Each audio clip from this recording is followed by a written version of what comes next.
Yo, yo, yo, yo, yo, yo, yo, yo, yo, yo, yo, yo, yo, yo, yo, yo, yo. What is good, people? It is your boy Jason Gooner, and we are back for another episode of Reasoning Time. It is episode 24. This is the show where we talk about all the latest news, Jamaican football related, at least from my point of view, the things that I would like to talk about. And you see in the thumbnail and the title, Bailey moves to Roma. So we're going to discuss Leon Bailey's loan move to AS Roma, completed and good to go. So we're going to talk about that today, talk about the positives and negatives of a move like that for Leon Bailey at this stage of his career and how it will affect his upcoming play in the three crucial qualifying windows coming up. Of course, we're going to also take a little glimpse into the Reggae Boyz injury challenges, I'll call them. A lot of players that we would count on to, call upon for this crucial set of games coming up. They are going through some injury concerns, and we want to just shed some light on some of those players and their situations in today's episode. Also, what we want to talk about today as well is form versus familiarity. What do I mean by that? Now, of course, in the perfect world, when you're picking your international squad, you would want it to be based mainly, in my estimation, on how they're playing at the time, fitness levels, form with their clubs. But I know that you have to strike a balance between that and also trying to keep a nucleus or a core together. Now, do you do that and sacrifice players maybe on better form? That is the question and the conversation I would like to have. Form versus familiarity. What do you count as more important when you're selecting a squad? Right. So we're gonna have the discussion today. Hopefully, you guys are ready to get involved.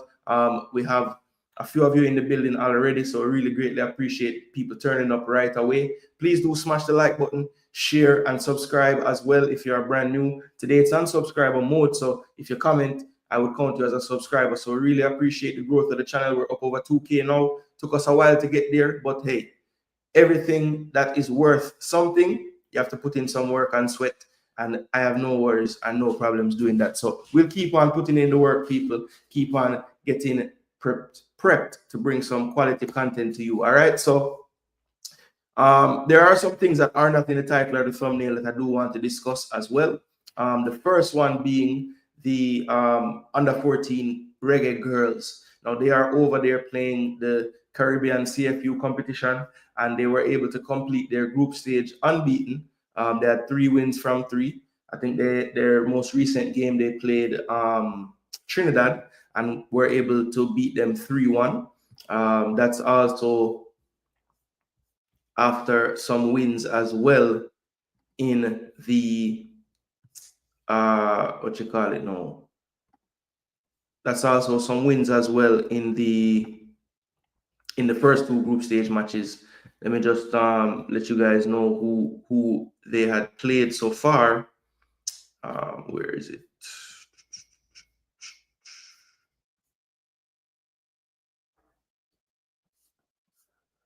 We will be facing Puerto Rico on Friday in the semifinals. That much I can tell you. The other semifinal will be the second place finisher in our group, Bermuda, taking on Down Rep, who look to be one of the stronger teams for sure in the competition. So I'm just trying to find the other results. I know we had beaten Bermuda 1-0. That was the first game. And then in the second game, let's see, can I find it? We were able to beat Aruba 1-0. So 2 1-0 wins and then a 3-1 victory. So 5 scored, 1 against in the first 3 matches. Puerto Rico will probably be the toughest opponent that we face in the tournament so far. So hopefully the girls are ready for that matchup. As I said, Down Rep, had a very big scoreline in their group phase. Look like one of the class teams. I've only watched highlights of Dam Rep, so I haven't watched them actually play a match, but I have watched a few of the Reggae Girls games, and yeah, look, it's developmental, so we know that we're not going to see the finished article with any of this, but yeah, a lot of work needs to be done. I'm watching it and I'm trying to figure out what level they're really at. Yeah, it needs some work. It needs some work. But look, you can only put in that work if you have competitions to play and you go and do your thing. So that is it. That is it, people. The U14 want to congratulate them making it to the semi-final. Like I said, the game on Friday, I believe it's at 6 o'clock my time, so it should be 5 o'clock in Jamaica. That should be the semi-final. So if you can tune in and give the girls some support, they will be facing Puerto Rico. As I said, based on what I've seen, Puerto Rico should be the sternest test so far for them. So let's see how they manage that test. But all the best to the U14 girls. Now moving on. Last night, the Caribbean Cup got underway, and we had two teams from Jamaica taking part in this competition. Mount Pleasant Academy and, of course, Cavalier, the returning or defending champions, I should say. So Cavalier had to travel to the Dominican Republic, and they faced Cibao, who they played in last year's final. And it was not the best of nights for Mr. Rudolph Speed. His team fell 2-0 to Cibao on the night. And I'm going to get on the screen here just the players that played in that game. For anybody who missed that one, it's actually was broadcast here in the States on FS2. So I was watching that on the television last night, and also was streaming the Mount Pleasant game on my laptop. So I was able to see both games.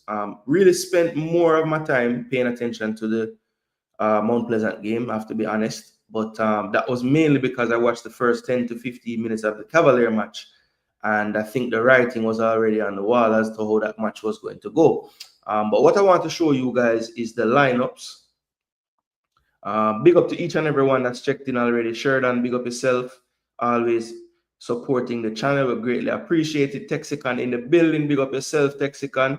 Yeah, man. Jamari Clark to Mobe, question mark. Yes, I saw that rumor going around today. Haven't really followed up on it, so I don't know how far along that is. But I did see that rumor. Mobe looked really good until the karate kick. Didn't get to see the Cavaliers game. Oh, I think you meant Mount Pleasant looked really good. Yeah.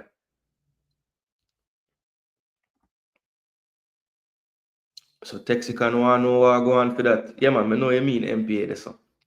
All right, so this is the starting lineup for Cavalier and Cibao. Cibao's lineup, I know some of the names. Lloyd is the national goalkeeper. Lopez is the captain for the national team, playing central midfield. He had one of the assists last night for the second goal. And a well-worked goal in the first half down the right. And then a precise cutback and a precise finish to kind of carve open Cavalier. But when you look at Cavalier's side, they brought in this player. I believe he's from Suriname, Dera. He came over. Leng was the captain last night. Jedine White in the goal. No sign of Bartlett anywhere, not even in the team sheet. So he must be carrying some kind of injury. Jedine White did not cover himself in glory, especially for that second goal. Really soft goal, I thought, to concede. Watson was playing left back, and the right back was McCleary. Whenever SofaScore puts Cavalier team out, they never have McCleary at right back. I don't know what it is. Reed and Allen flanked Watson, who played more in the central six role. And then the surprise of the day, really, Chad James got the start up front. Richters was off the left, and Christopher Ainsworth was playing the Jalmara Calvin role last night on the right wing. A head scratching one there, especially when you analyze the performance of Lewis Watson, who was playing left back. Abysmal, really. Just struggled to get up to speed. I remember this player was a national representative at youth level, and I was kind of scratching my head at the time about his inclusion because he didn't look the part in that tournament when I saw him playing. Had been at UConn, which is what I heard in university, but he's now back this season to play with Cavalier, and hopefully that is not what the typical performance will look like for Lewis Watson, because I don't think Mr. Speed will be able to have him at that left back position much longer. And he's actually the son of former KC coach Stampy Watson as well. So lineage there in the Jamaican football fraternity. But this coach, the Haitian coach from Cibao, you could tell that he really wanted his retribution last night, and yeah, his team came out and did the job for him. Cavalier did well, I thought, to keep the score where it was. I don't think they really posed enough of a threat throughout the game. Um, never really came to grips with the passing style of Sibao, who were extremely patient on the night. And once they got that goal lead, they just kind of controlled the game from then on. So a professional performance from Sibao. Cavalier definitely a lot of work to do, hearing that they're short a few transfers that they thought would be coming in already. So let's see in the next few fixtures if they can get it together in the competition. But definitely, Stein came on in the 74th minute, left it really late to make his subs, waited until it was 2-0 at the time, and then made some substitutions. But yeah, moving around the pieces in the jigsaw puzzle, but not sure he quite got the right picture last night. So the new Reggae Boyz advisor fell 2-0 last night to Cibao of Dominican Republic. Now, to some better news as far as the Jamaican teams are concerned. There was another game last night in Group A. Of course, Cavaliers in Group B this time. They didn't put the Jamaicans together, thankfully. So Mount Pleasant did play Robin Hood of Suriname, and they were able to win 1-0 despite a 12th minute red card issued to Warner Brown. Now, if you saw the game, it was a ball in the air that was I wouldn't say mishandled, but it was a kind of a bit of a melee in the box, and the ball went loose above Warner Brown's head. His back was to goal, and he went up for the bicycle kick. Now, the defender, Sidak, who ended up having to go to hospital, so hopefully the player is okay. He headed the ball away, and almost simultaneously, Warner Brown's foot met basically right square in his face. So, at first the referee looked to show some leniency, and I was very shocked that he didn't go straight for a card. But I think the severity of the injury and the impact of the blow as well, the referee was kind of forced with no other decision but to send him off. So Mount Pleasant went down to 10 men in the 12th minute, but I want to say that Warner Brown was playing the central role. Biggs, the signing from Racing, was on the right, and Devante Campbell was on the left, with Johnson Judy playing in the number 10 role, Anglin and Demaria Phillips playing central in the midfield. And, the back line had... Actually, how was it? Yes, it was Ming and Topi as the central defenders. Left back was Gadale Irving. The right back was Sule McCullough, but he was really playing inverted, kind of centrally with Phillips, and Anglin was playing a bit higher up the park, kind of a little closer to Johnson. Then when the red card happened, Johnson basically took up that central space, dropped off a little deeper, but also was supporting as a central forward as well. So he kind of was doing two roles in one. And it was interesting to see. I mean, Tapa didn't really change much tactically besides, have Campbell and Biggs play a little bit more reserved. But the incredible thing about it, going down to 10, they still were able to play their football. And I would say they were the better team throughout the game. Not much to speak of in terms of Robin Hood threatening the goalkeeper, Chambers, who had a relatively clean night. I think he had to make one save at his near post in the second half that I can remember, but didn't really have much to do. Great execution by the Mount Pleasant players. Great energy level shown as well. They were able to, at no point was it obvious that the other team had an advantage in terms of amount of players on the pitch.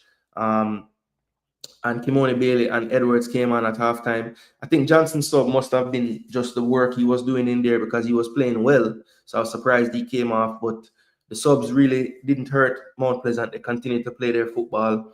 And Devante Campbell did go down with an injury. That's one thing I do have to note. He went down. That's why Green came on for him. But yeah, it was a good performance from Mount Pleasant. I think they can feel happy about their start in the competition. Last year they weren't able to start off with a victory. I think they started with 2 losses actually. So much better start to the competition this time, and they will be pleased with what they were able to do in their first game. Now that was round 1, which continues today and tomorrow. We have O&M versus Central, and that is a game in Group A. So Mount Pleasant will be watching that one to see what happens. And then tomorrow, Defense Force will take on Juventus de Calles, which is in Group B. which looks like this as of now. So Cavalier, the Cellar Dwellers, still some games to come. Now round 2 should be next week, and as you can see there, on Tuesday, Robin Hood take on Central, and Weymouth Wales take on Cibao, and then Wednesday, Mocha take on Mount Pleasant, and Cavalier face Juventus de Cayes. So Mount Pleasant will be doing the traveling this time, and Cavalier will be playing at home, more than likely in the National Stadium. So that is what we have on the docket for next week. The game on Wednesday, the Mocha Mount Pleasant game, I should be able to do that game. It's an 8 o'clock game. It just depends. I think maybe if I can, I will do that game. I do want to do a few live streams of this Caribbean Cup, so look forward to that coming very soon. So that's what we had going on yesterday with that. So I wanted to touch on that. Also touched on the U14 girls. That doesn't sound good in English, but you know what I mean. So yeah, that's pretty much it. That's pretty much it for just some things that weren't quite in the title and thumbnail that I did want to just address. Of course, we know the Jamaica Premier League does kick off this weekend. So good luck to all the teams in all of that. Obviously, you have the people out there. BAM Sports is my go-to for all the JPL news, transfers, and all those things. Big up to JPL fan as well, like his game analysis videos and stuff. So all the people putting in the work for the JPL, we greatly appreciate that. And PFJL, what I would like to know as somebody living in the United States, how can I watch the JPL this season? Last year, Sportsmax was doing the job for me. What will I have to do this year? Someone from the PFJL, please let me know. Thank you. Look like the conveyor belt of talent stuck. Well, I mean, I tell you, Texican, the narrative was they were going to bring the academy players through, and that was going to be how they got where they wanted to go this season. When they lose the first game in the Caribbean Cup, I'm hearing about signings that haven't come yet. It sounds similar to one Craig Butler last year with his cavalry. So I wonder if Cavalier have a cavalry they're waiting on this time. I thought Phillips looked good at right back last night. He will terrorize JPL teams, inverting and carrying the ball. I don't know if that's where he was playing. I thought McCullough was playing more right back and inverting, but that's what I saw in the game. I don't know. He was playing more midfield to me, like he was playing almost the deepest player in the midfield, because Anglin was pushed higher up, so was Johnson. And then once the red card happened, Anglin dropped back a little bit more. Cavaliers players were horrible last night. Yes, they were. They were not good at all. Big up to Dre Weather in the building. Yeah, man, tell them to hit the likes button. That's what they should be doing. Big up to David J. Thanks for checking in, my brother. About 30 of you in the building now, so should be at 30 likes already, right, people? Yeah, man. I chose to watch the Cavaliers game, but regret it. It was the worst game of football I've seen in over a year. Jaja. Chambers have good distribution, although they wasted it. Yeah, I said it while I was watching the stream last night, the game, and I said, boy, Chambers looks really settled as a goalkeeper. He doesn't look flustered, very assured in everything he does, punch, catch, kick. Just look solid, look like a solid goalkeeper. And Kemar Foster was listed as the reserve on the bench last night. I didn't see Shaquan Davis on the bench listed. I don't know if he was there on the bench, but I didn't see him listed. Yeah, man, David J. I threw it in there because I know some people might have trouble finding it. So yeah. Big up Mr. Man in the building. The advisor needs some advice. Yeah, I wonder if Cavalier looking at an advisor or something. I wonder. Big up my sports world in the building. Wanna know in fantasy? I didn't even realize, Mas, that your draft league was a like matchup thing where you play opponents. I never even realized till the week was over. Blessings, Africans. Wagwan. What's going on in the Chan competition?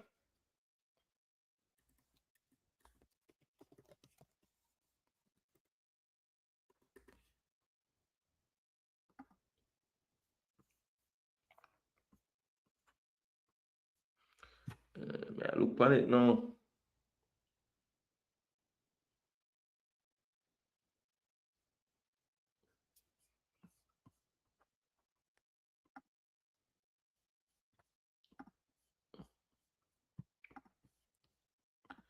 Devontae Campbell played well. It's just the finishing. Yeah, look, it's been the same story for Devontae, you know. We know he can beat players. We know he's going to get by players. But that final end product, man, that final mass art conference in Banff, Alberta, the top of the world, and listening to JGTV, mad. Hail up all my brethren them from up top of the world for me while they're up there. Bless up Lee Young. Hope all is well.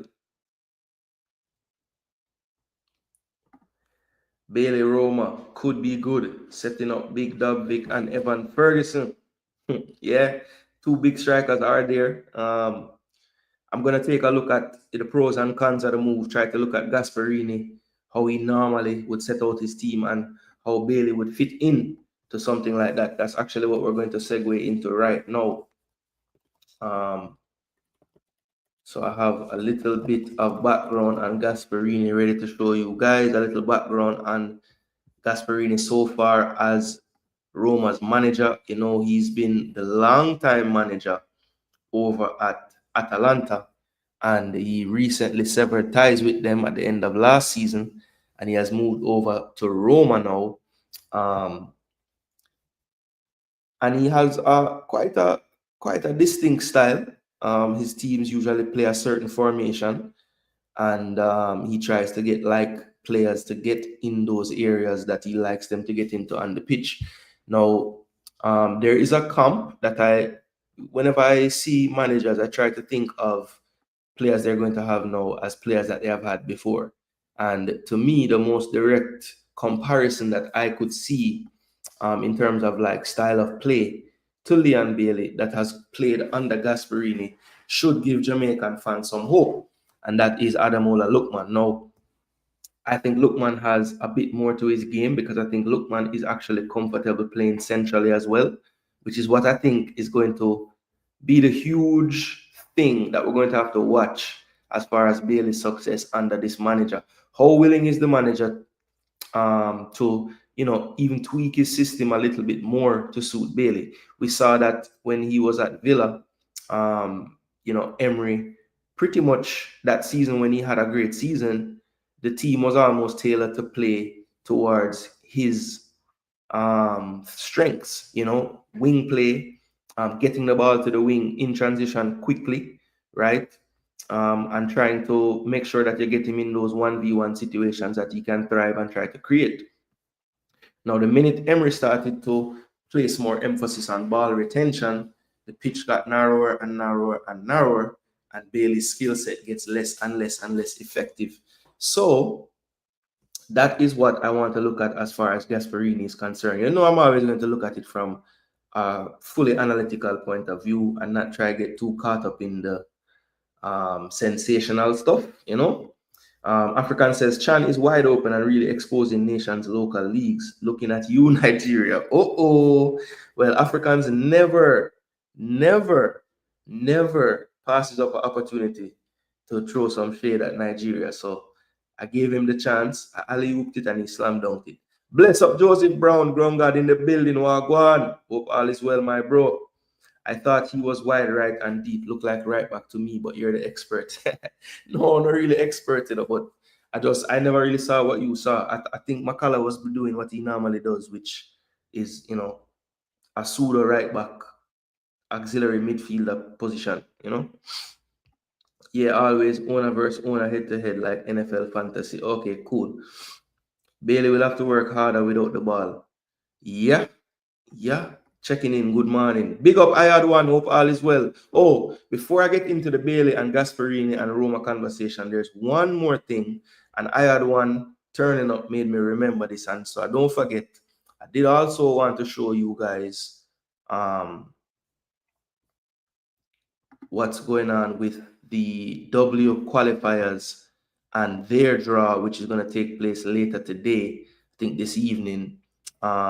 Jamaica, of course, already drawn into Group B as the second highest ranked Pot 1 team, or not Pot 1, but the second highest ranked seeded team, I should say.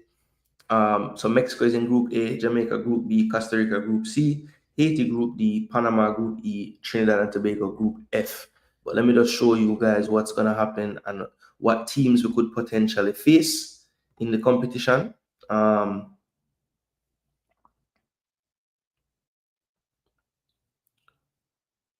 So these right here are the pots, which will be drawn later on this evening. As you can see, pot 1, Puerto Rico, Guatemala, El Salvador, Guyana, Cuba, and down rep. So we'll get one team out of that grouping. You guys can let me know in the comment section if you had a dream group, what your dream group looks like for the women. Part 2 will have Nicaragua, Honduras, Suriname, St. Kitts and Nevis, Bermuda, and St. Lucia. Part 3 will have Barbados, St. Vincent and the Grenadines, Dominica, Belize, Grenada, and Curacao. And part 4 will have Antigua and Barbuda, Cayman Islands, US Virgin Islands, Aruba, Anguilla, and Turks and Caicos. So that is what we have for the pots. And like I was saying before, people, Jamaica's group and the teams that are already in there. Here is just a snapshot of that, so you can see the 6 teams that are already placed in the group. And here it goes: Mexico, Jamaica, Costa Rica, Haiti, Panama, and Trinidad and Tobago. So that's what we have going on today. The draw will be taking place, I think, tonight. I want to say 7 or 8 o'clock or something like that. So if you guys want a little instant reaction, we can bring that to you afterwards. Maybe a shorter video, or maybe I'll just do a short form video to put out. I've been trying to enter that side of the space as well, just to make sure that people can see me in all different versions, shorts, videos, and also live videos, which I actually like the most. I like to interact with you in real time. But yeah, Rob Smith said Dixon played well according to the stats. Fans seem to be very happy. For me, looks like he played a lot central. Yeah, he played number 10 for the majority of the game.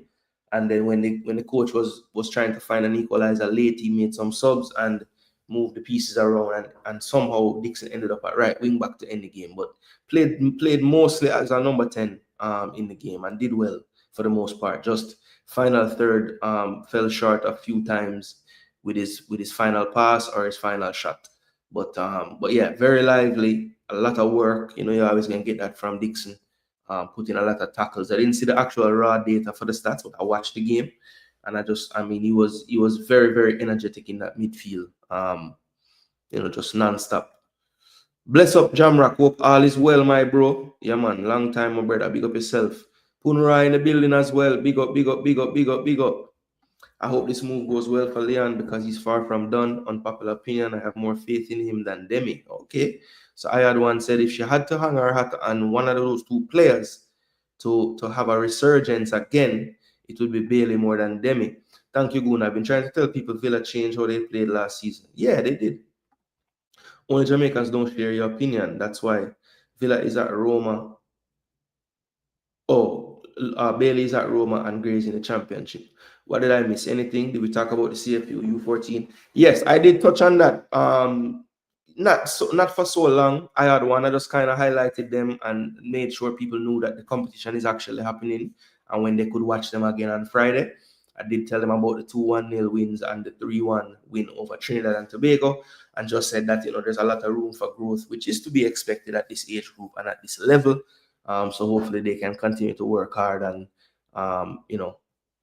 get as they develop in the game and learn more about the game. Hopefully that translates more on the field. It needs to be said. Big up to E. Russ in the building. I don't have no Maybach music drop, but you don't know. Big up yourself every time, and definitely the people know that you're bringing the proper news, that they must hit the like button and subscribe. All right, so let's get this off the screen now. So that is the news about the draw taking place later today, people. So we'll learn the fate of our Reggae Girls in their W-qualifiers, which is also the World Cup qualifiers. All right, so let's get right into the first topic of the day, our main topic, I should say, and that is Leon Bailey's move headed over to Roma. So first, let's take a look at just the news surrounding the move. The write-ups that we have seen. So let me just go to here and we will just go. So I will be looking at X. So let's see. So Leon Bailey, this was reposted by the JFF about 2 hours ago. So good to see. So a little write-up as well. Here's the photo with the club director. And Bailey is going to be wearing the 31, as you can see there. And also, Roma are delighted to announce the signing of Leon Bailey from Aston Villa. The winger joins the club on loan with an option to buy. I think it's a 3 mil loan deal and then a 22 million option at the end. So I think it would value up to 25 million euros all told. Bailey is the first Jamaican footballer in AS Roma history. Born in Kingston, he moved to Europe at the age of 13 and has played professionally for Genk, Bayer Leverkusen, and Aston Villa. 28-year-old has made 377 appearances in domestic and international league competitions, racking up 76 goals. Bailey has chosen to wear the number 31 shirt. Welcome to Roma, Leon. So JFF reposted Roma's post about the move. So we love to see that. Here is Roma's official post about 7 hours ago. So Villa fans, I've seen kind of mixed reactions to him leaving. Some kind of not understanding the timing. Okay, it's 2 mil and 22. Sorry. So 24 in total. It's not understanding the timing, especially with Jacob Ramsey leaving. Now Bailey leaving. They really have put themselves short in those attacking midfield wide areas. But I think this has more to do with the financial situation, if we're being totally honest, because it has been somewhat of a fire sale. One thing's for sure, though, the untouchable in that team seems to be Morgan Rogers. I don't think Unai Emery would let him leave for any amount of money. Here's just some more footage of the first day at Roma for Bailey. In. We're not playing no music. So there is Mr. Butler.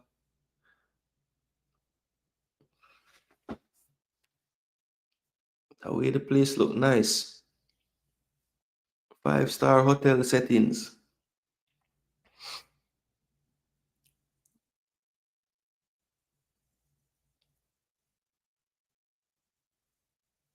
So Bailey in the kit. Medical getting done.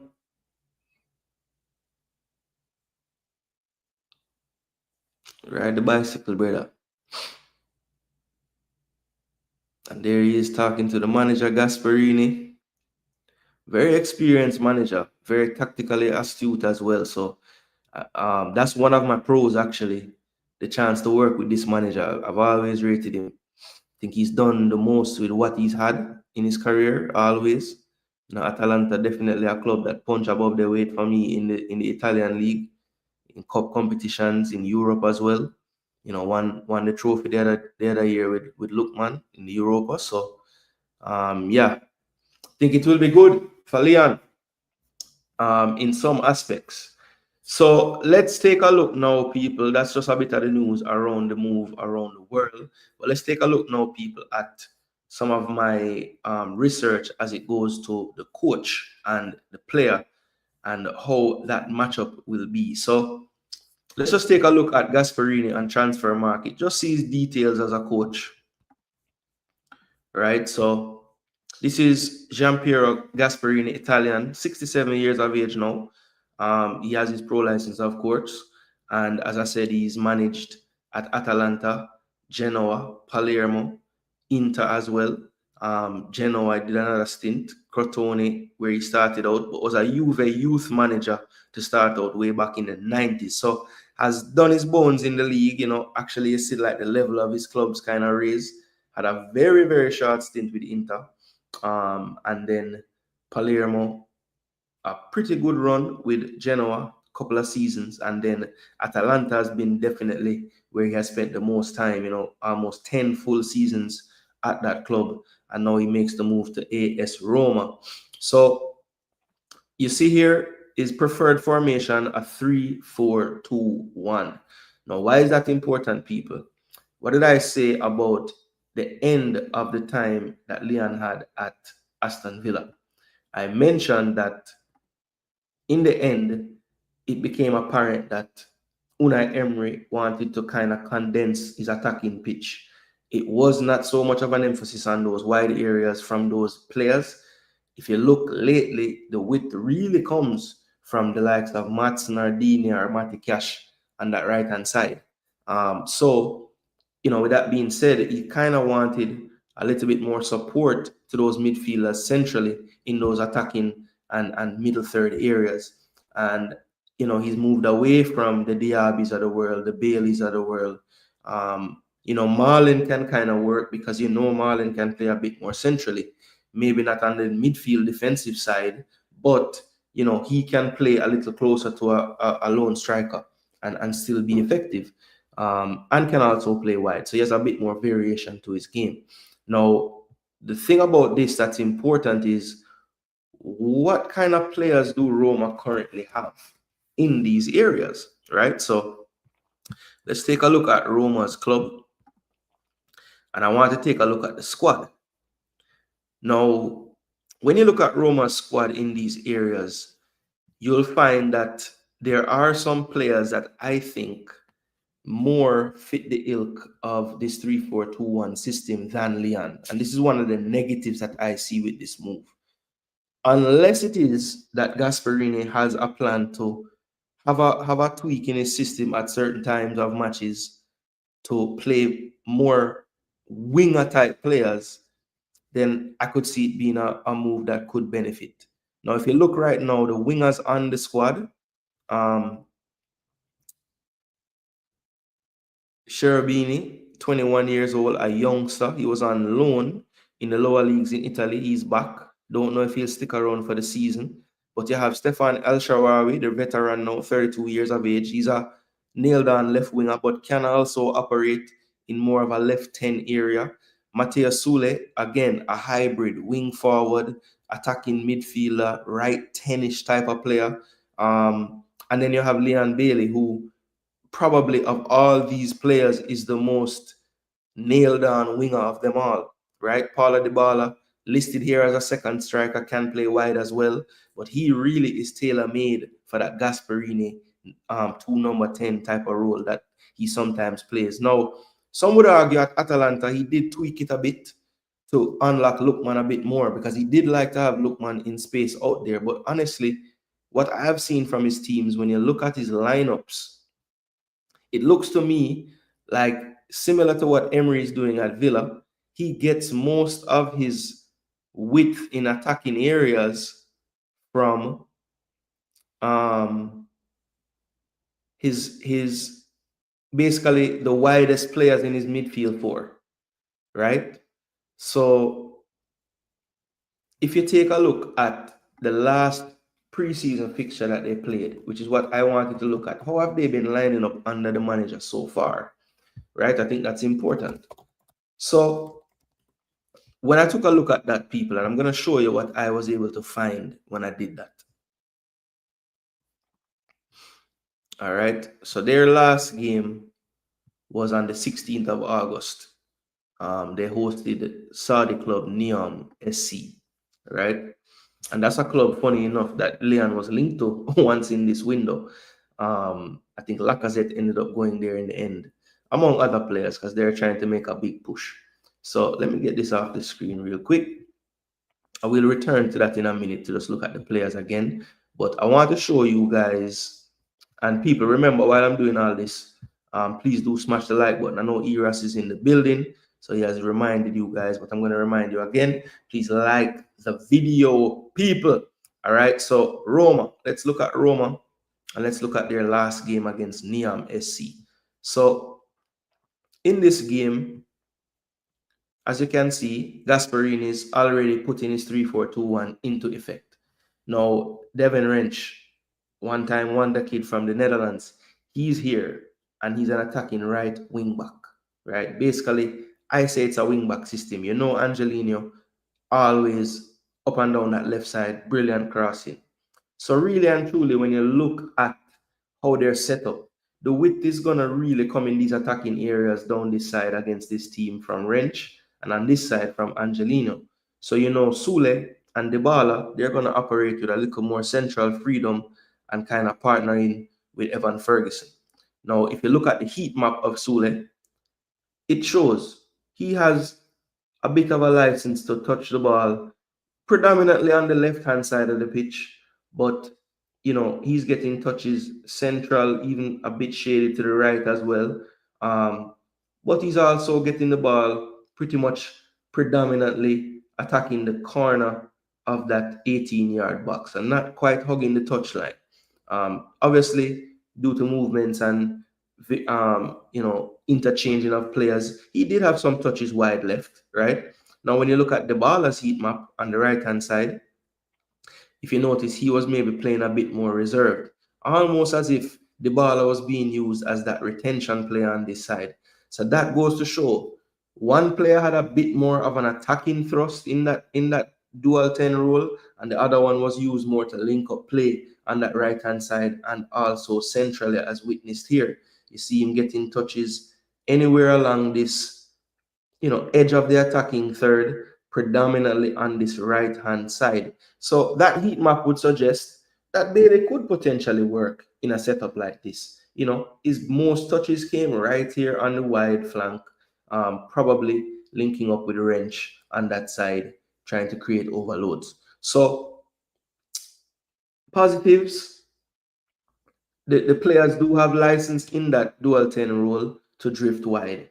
So if Bailey does indeed get a lot of minutes in the system, he'd probably play where Dybala or Sule are playing, right? And the question just is, can Gasperini play the way he wants to play with Bailey there? Now, the fact that Bailey is coming, I would think that he thinks that, right? And I would think that, as I said, he's looking at the direct comparison and he's saying, he's looking in his squad and he's saying, I don't really have a player that has Lookman's kind of skill set in this team. And maybe he's trying to recreate that with Leon Bailey. If that is the case, then I would think it's a positive for him to make this move to Italy, because we've seen what he has been able to do with Lookman and his career and how consistent Lookman has become. He always had ability, but I think he really became so much more consistent under Gasperini and in his system. So we're hopeful that something similar can occur with Bailey under Gasperini at Roma. So that was the last game they played, and I wanted to pay special attention to Dybala and Sule. So let's just take a look at their game before that and try to see if we can see any consistency in the lineup in terms of who played. So we have Everton and Roma. This was the game prior to that. Sule scored again, so there's some consistency there. He keeps scoring goals. Well, the main consistency I see is the 3-4-2-1. So you know that's not going to change. But let's check if the heat maps are any different. Kone looked to be the more retention player in that too, and Sule was the one with a lot more freedom. So what this tells me, people, is you won't see many times when Sule and Bailey start. Mark my words. If Sule starts, Bailey will not start, because he wants some measure of control from one of those two players, and I don't think he sees Bailey as that player. His version in the setup of Bailey would be similar to Sule and his heat map. Much more freedom, ability to go all the way down that right-hand side if he's on that side, or the left-hand side if he's on that side. But I think it will be an either or with these two players. So that is probably my negative. One of my negatives, right? So one negative, he really only plays with one natural winger at a time. So it's going to be a fight between Leon Bailey and Matthias Sule. And who is Matthias Sule, people? He is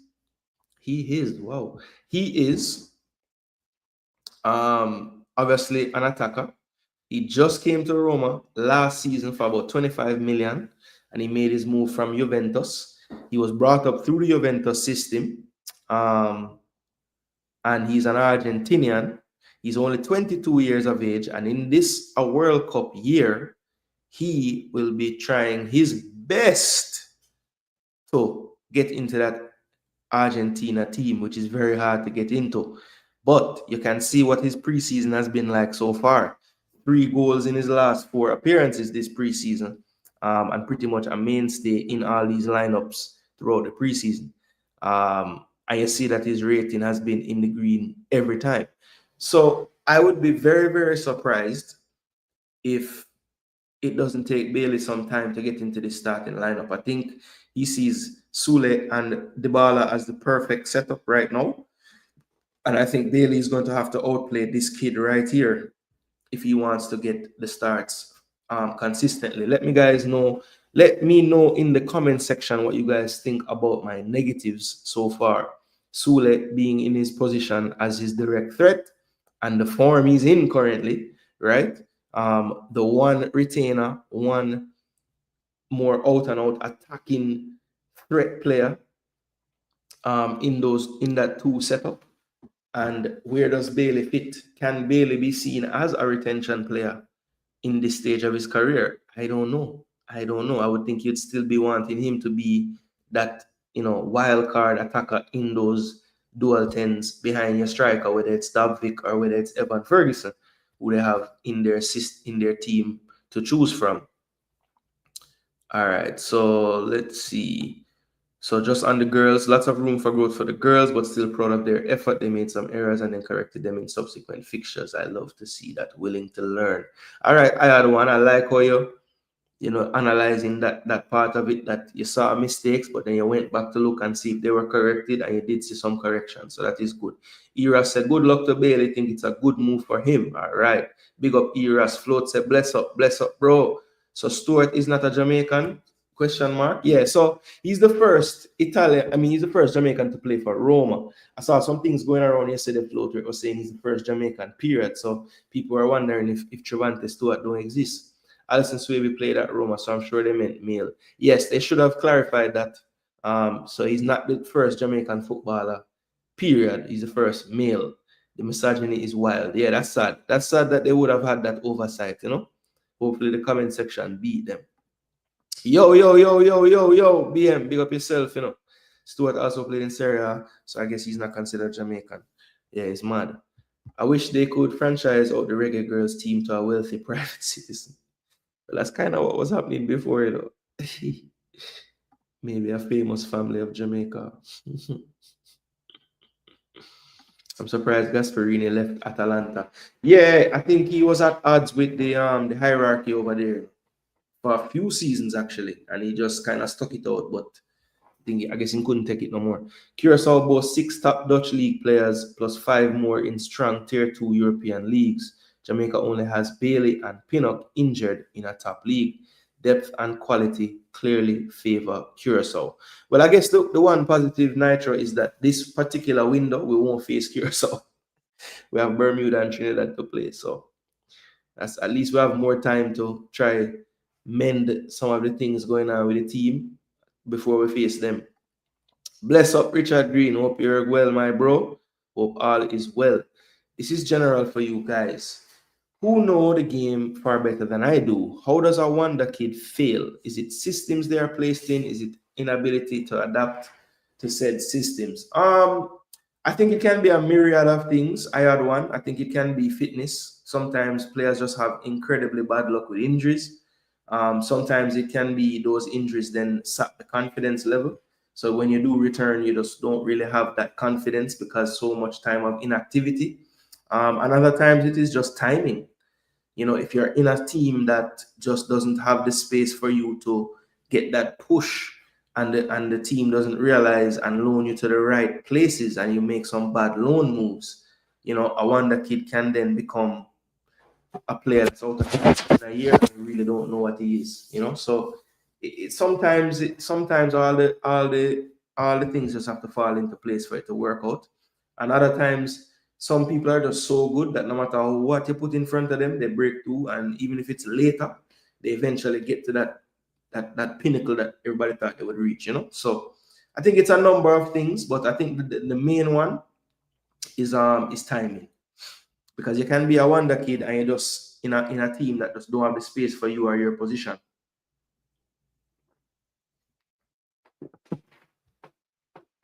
That's the system that suits Jamaica. 3-4-2-1.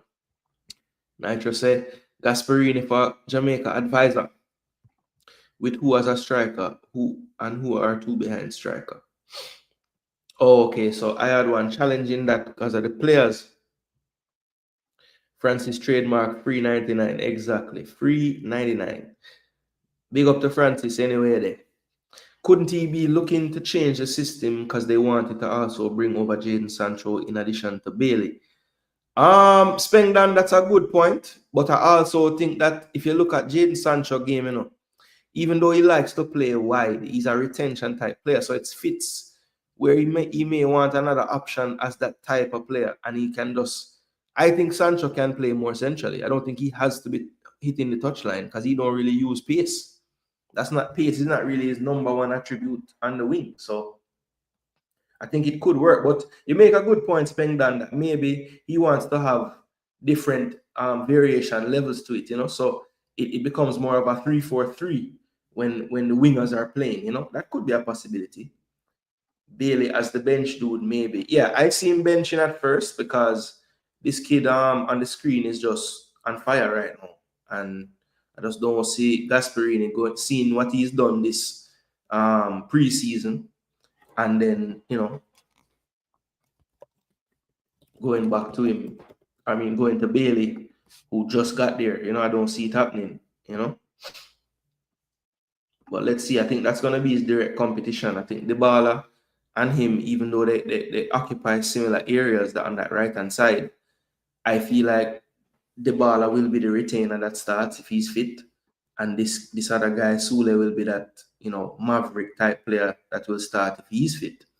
Like Mutabaruka said, I don't know. I really don't know. Coming off the bench at first, Bailey, if he can stay healthy, I think he can do bits.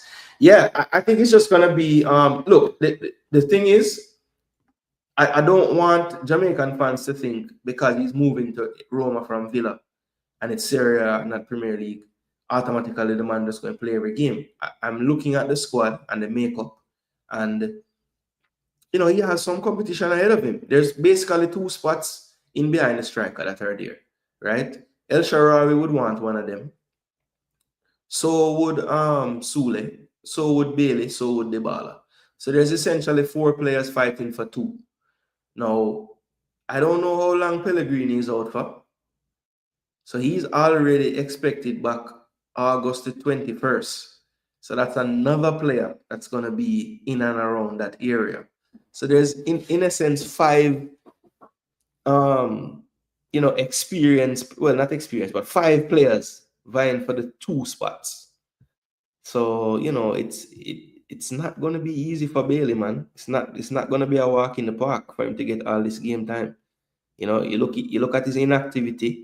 He did play most of these games. Didn't play against Marseille, probably due to knowing he was going to leave.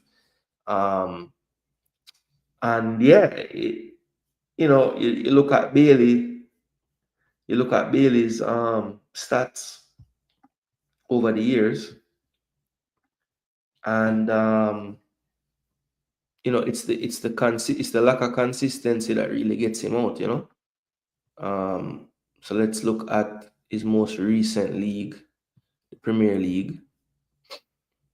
So this is what, actually, let me go to career to be a little bit more all-encompassing. So this was 24-25, 38 played, 2 goals, 4 assists.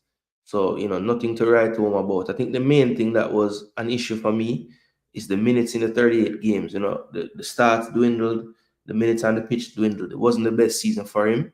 Go back to 23-24, probably his banner season, as well as his last full season at Leverkusen 2021.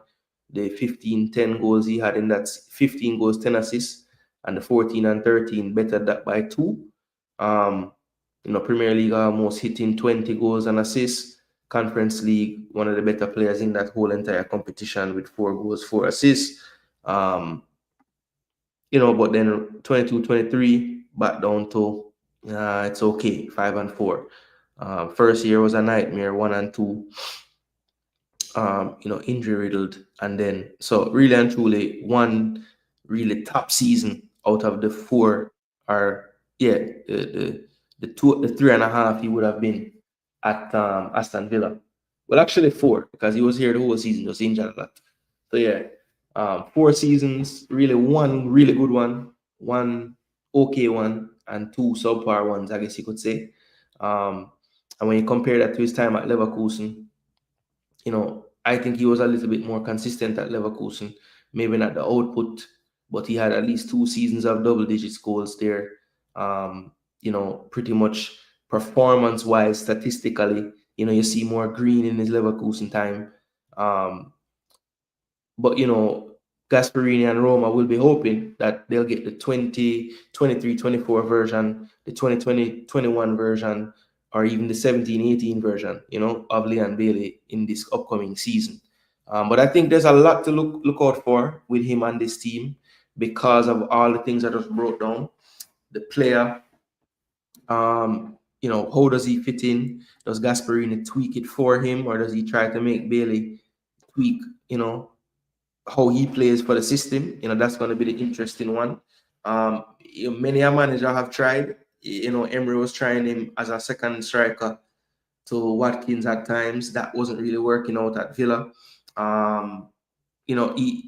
To Emery's credit, once it stopped, once he realized it couldn't work, he didn't force it again.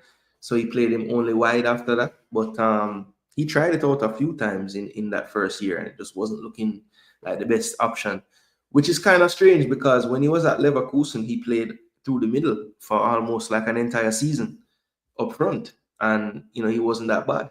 But I don't know. I guess the EPL just had a different level of physicality, so it wasn't working out for him more central.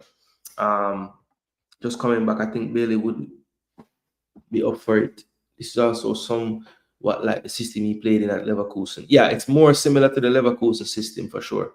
Do you think Bailey will get sufficient game time at Roma? Italian league may not be as physically demanding as the EPL, but it's still very tough. Yeah, it's extremely tactical, and Gasperini is a super tactical coach. So, he'll have to make sure that he's in tune with what the coach wants, because even though Ramford just don't play people if him don't like what you're doing. So, yeah. That's the system Grimmy used when we did so well in the CONCACAF Champions League. It was a little bit more like a 3-5-2, if I'm being honest, Nitro. It wasn't really the 2 10s with the striker type of thing, but it was a back three for sure. Jason, are you going to watch any of UCL qualifying match today? Yes, I was planning on it. That's kind of why I did the show when I did it, so that I could watch a little bit of football in that afternoon period. Yeah, and I'll be a little busy this afternoon as well, so it just made sense. I have some things going on tonight. Plus, I know that the draw for the women is going on, so I kind of didn't want to make sure I was paying attention to that and not doing a stream tonight. So, kind of why I run out at this random time for Jason Gooner TV today. But I just had the time, so I said let me run out with the content. Bless up DNA. Keep up the good work, my boss. Always keep tabs on the players and stuff. We love that. We love to see people give my strength. Go and subscribe to DNA Football right now. Yeah, man. Bless up to Father Bling in the building. Boza as striker with Bailey and Gray as the two behind the striker is what Nitro would go with if we were to use this system. Also, forget Gooner things. Everyone is better than Bailey. No, I don't think that, bro. Tell Leon Bailey to whisper in the coach ears and tell him to come coach Jamaica. We're ready to run with McLaren and speed. Don't it? We said Bailey to talk to Gasperini and recruit him. Why? That would be something. Still can't believe the man said Weah, who never accomplished anything but born to a famous father, better than the man. I said he's played better than him now. We can't live off of Bailey. Wait, name there. 15-10 season, brother, forever, We have to move on. I haven't seen anything to suggest that he's gonna get back to that level. Just doesn't look like the same player to me. He didn't play Marseille on the Saturday because he played Villarreal. That's right. It was a Saturday Sunday thing. That is correct. My bad, Speng, that you are totally right on that. Forgot that was a weekend thing. So it was just two different teams did play, like two different 11s. I don't think it makes sense to call Bosa. Trevante Stewart should be given a chance, says BM. Is it true that Cadamarteri wants to come home? I don't know, I haven't heard anything on Cadamarteri of late. His name has kind of quieted. Whenever I talk to people and they're telling me about the potential players,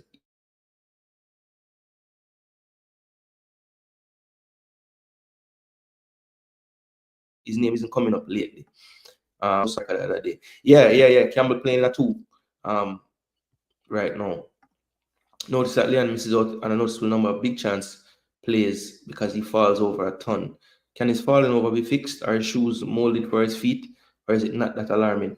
No, I honestly think that he balance is one of his weakest points as a player. Because a lot of time I've seen him beat people and him can't get over the little nudge, or maybe it is a footwear thing too, because sometimes I'm just losing footing. Yeah, it was 3-4-3-ish, 3-5-2-ish. It wasn't quite that dual 10 behind a striker thing. That wasn't really what it was. You lost me at Boza as striker. I can't even accept Demi without protest. The stadium field looked poor last night. Does not suit a passing game at all. Yeah, it looked okay to start out, but once they started running and turning and changing direction, you could see it chopping up real quick. We're up to the 50 likes. We appreciate it, people. We are about halfway through the show, so we're halfway to the likes target of 100 likes. Yeah, man, big up DNA. Real baller in the building. Big up yourself, brother. Yeah, man. Blessings and manners. Aston Villa, them don't want no porn star in them team. Now, man can do a job as a striker, but he's most dangerous as a right winger with his speed and skill, says BM. Chippy is a confidence player. When I see him using his right and taking it to byline, I know he has confidence. That is true. He's definitely a confidence player, but his confidence is very finicky. Any little thing happen, him confidence shot. Him need to be a bit more, like, don't let every little thing mash your confidence. But look, the player has made the move. We'll see how it goes. I think that he has his work cut out. The good thing is I don't think he's going to Roma with any kind of injuries, as far as I know. So he should be able to. And a lot of times when you go somewhere new tactics, new ideas, new teammates, you get this boost of energy, new lease on life. And I know he's fully aware of the window coming up as well. So he'll know that game time will be very important to be sharp for these games coming up for Jamaica, which I'm sure he'll be a big part of, So, look, to break it all down in summary, this move to me, I think the positives are with everything that was going on at Aston Villa, players shipped out, moving out. I think with the system change, Emery seeming to fall out of love with winger type players and more want to play attacking midfielders in those wider areas and play them a bit more narrow. Those things to me made this move a positive just from a footballing standpoint. Even though the bodies were dwindling over there at Aston Villa, the first game would have been evidence enough. Like, even Buendia couldn't get a game, even though he's an attacking midfielder who I think suits that retention narrow system. He didn't even play. So, Leon Bailey, I thought pretty much had fallen out of favor tactically and also just with his performances. So, getting a change up, new scenery, new lease on life, different league, a little more tactical league, not so hustle and bustle. Maybe that will suit Bailey a bit more. So let's see how it goes, people. That's a positive for me. I think the Serie A, speed-wise, might suit him a bit more. It's not that constant track meet type of football, so that might suit him a bit better with injuries as well. So that's a couple of the positives for me. And then the negatives for me, we're going from a system where wingers weren't the priority to another place where wingers aren't necessarily the priority based on how the manager has managed in his career. And I just worry that unless Gasperini is willing to tweak how he does his lineups, will Bailey be forced to play in a role that's not the best suited for him. That is to me the negatives, and one that we'll just have to wait and see what the coach decides, because I think there's a potential that Bailey's playing a role that maybe is not the best for him if the coach is to stand firm to his guns and how he normally plays his teams. But it's going to be interesting to see people that do start their Serie A campaign on the weekend against Genoa. So let's see if it's a bit too soon for him, or no, sorry, not Genoa. They play Bologna, and that game will be this coming Saturday at 2:45. So we'll be looking out for that, people. After the afternoon EPL game, that should be a game that people will be looking out to see. They do start out their season at home. Hold on 1 second, people. Let me see what I go.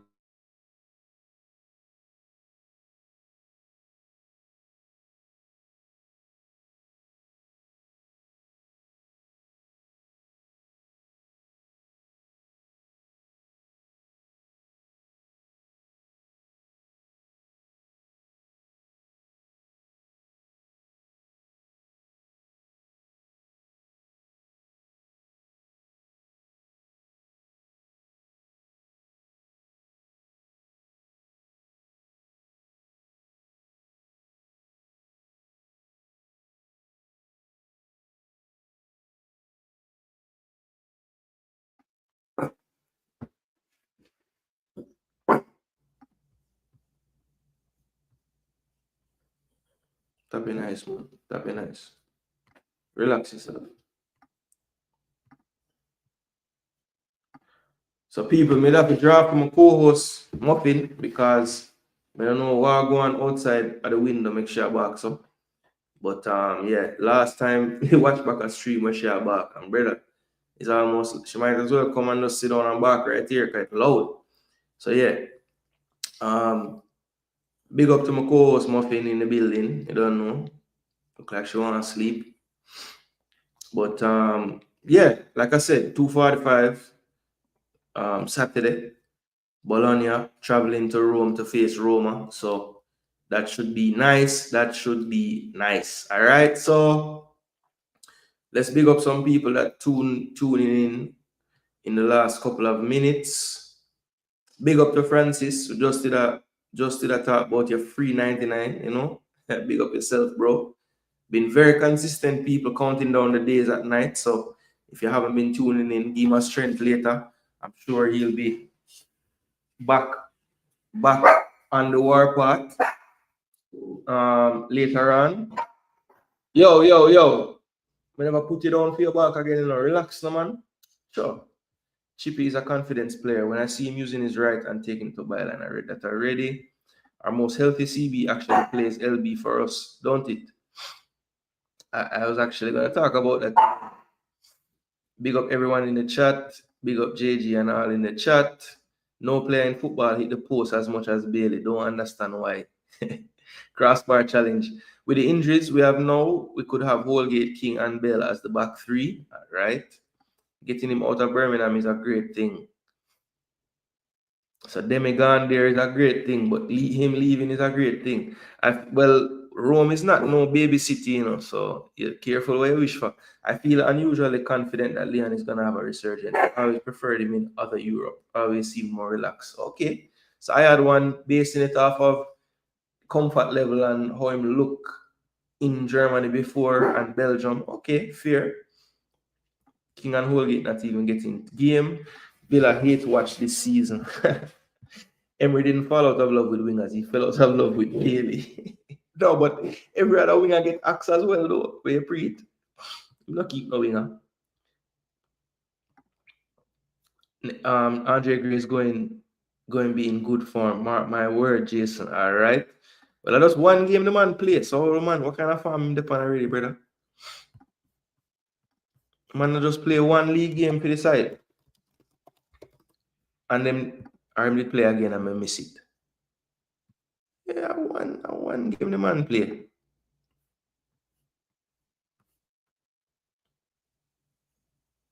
Come and play 8 minutes.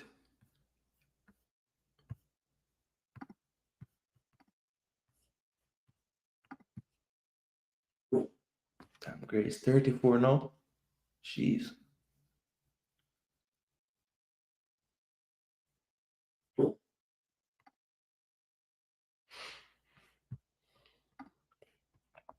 I've not followed Holgate, but I've seen King playing.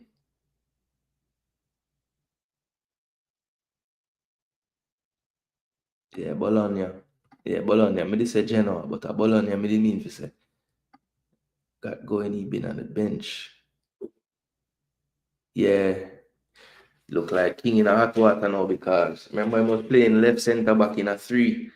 and them have a English youth where the same age, 6'4", and him is left-footed. So I'm way more comfortable right there. We need Daniel Johnson in the team. You should be very unfair since we win the Canada game. Yeah, I think it can't be football why Daniel Johnson has been kind of pushed to the side. It must be something else. Because if it's football, to me, he's the best midfielder we have based on football and how he's been playing. Sometimes Europe is good for Jamaican players, no distraction. Sometimes England get caught in lifestyle because of culture there already. Was hearing people seeing Bailey in regular yard dance. The first came in 67 second and didn't play the third. Okay, yeah.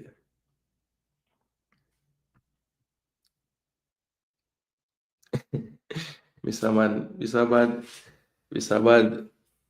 Bad not telling a lie there, people. Rob Smith only. Rob Smith, okay, but other countries will have the issue with players in good leagues.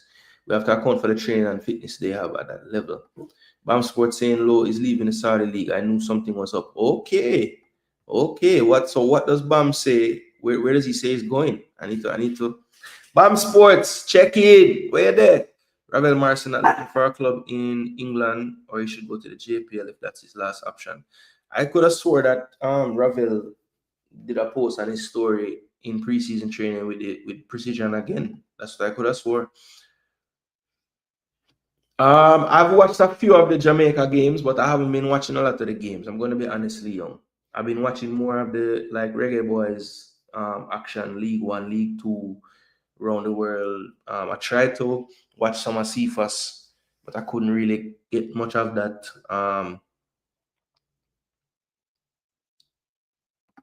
Okay, put it on YouTube. All right, let me check it out if it's an older video. All right, so look, people, now is the time, Reggae Boyz injury woes. We'll have to talk about it, people. So let me go back to X again, and I just want to talk first about all the players that we see playing for Jamaica that I know are carrying some kind of knock or recovering right now, right? So the first one is one of the more recent ones, because this is one that I have not, I'm going to be honest with you, I have not watched much of his games live this year, because he's just one of those positions where, I mean, it doesn't really matter to me what kind of form he's on. None of the other people in his position have really none of the other players in his position have really stepped up to the point where I'd be saying, okay, I want this player to take his spot, and maybe that's a giveaway, and you guys might know who I'm talking about, but it's Andre Blake, people. So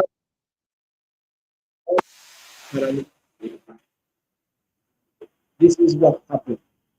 He ran out like he was going to close down a play, and immediately on retreat to the goal started to hold his hamstring. So it wasn't a good look. The ball went out of play. I believe he was treated after this and tried to continue, and then eventually was subbed off. And this happened just the other day on the 17th of August, this weekend, just passed. I think it was Sunday night it happened. So, one of the things that we had said, how fit can we keep Andre Blake throughout these 3 windows? I can't remember the last time when Blake has been fit, for consecutive windows. I think, if he's in one, he's out the next, and vice versa. That's been going on now, I'd say the last couple of years. Maybe every now and again he might have the rare one where he does 2 in a row, but very rarely 3 in a row. And the good news, though, since this injury has happened, is that it has come out that it's a grade 1, which is the lowest grade it can have. So that's some positive news on the injury. But at the same time, we know that Andre Blake has had his issues, and even though it's not a bad strain for him, it could very well take longer for him due to what he's been going through with his legs the past couple of years. I don't wish for that, and of course I don't hope for that. But trust me, people, Andre Blake going down was like a gut punch for me, because of all the positions out there besides maybe the midfield, that's the one that I can kind of not think about so much. Obviously, we're always nervous because maybe we thought that Wait was kind of more ready to take over. I think some of his performances recently, um, some of your performances recently, didn't inspire much confidence in the Jamaican fans. At least not me personally. I don't know if I speak for myself there, but he made very similar mistakes in all his appearances, which worries me because as I had once said earlier, these 14-year-old girls were making some mistakes and she could see an improvement. I kept seeing him make the same mistakes in his appearances for Jamaica, and it mainly has to do with his decision making off of his line.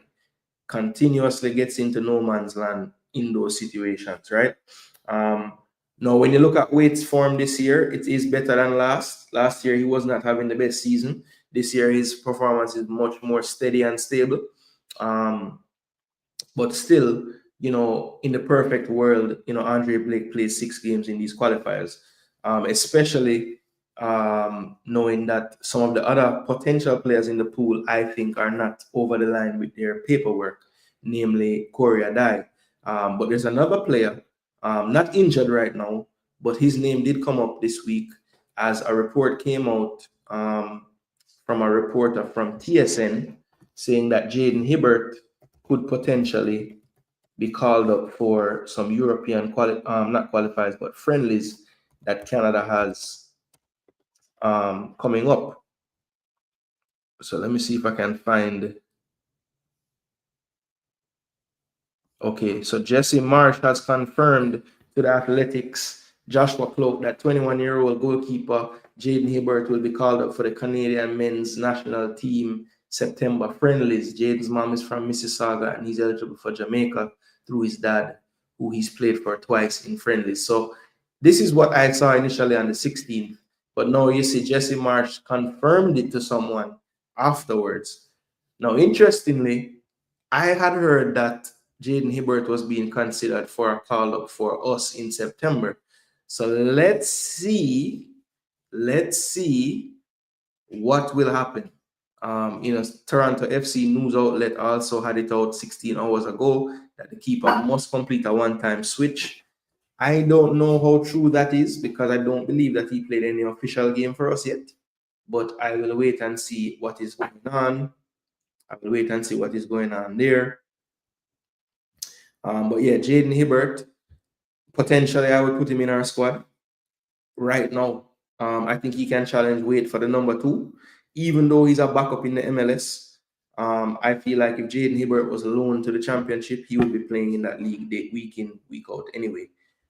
That's just not what Atlanta United sees for him, as the player ahead of him, Brad Guzan, is coming to the twilight of his career, and any minute something can happen to Brad Guzan. So I think they know, and they are pinning their hopes of their future goalkeeper on this kid right here. So they don't want to loan him out at all. And when he had to spell Brad Guzan, he looked really, really good so far this season. So Jaden Hibbert, JFF, you see what's going on, right? You see Canada lurking. Bring him in the team, man. Have him in the setup. If he's with us, he can't be with them. He can't. He's only one of him. So do the right thing. Contact the player. Obviously, you can't give him assurances, but surely he would want to be a part of this so close to what's going on, especially already having been a part of it for much smaller games. So Jaden Hibbert hopefully is being spoken to as we speak, and we are getting that sewn up, because I think he will be needed. All right.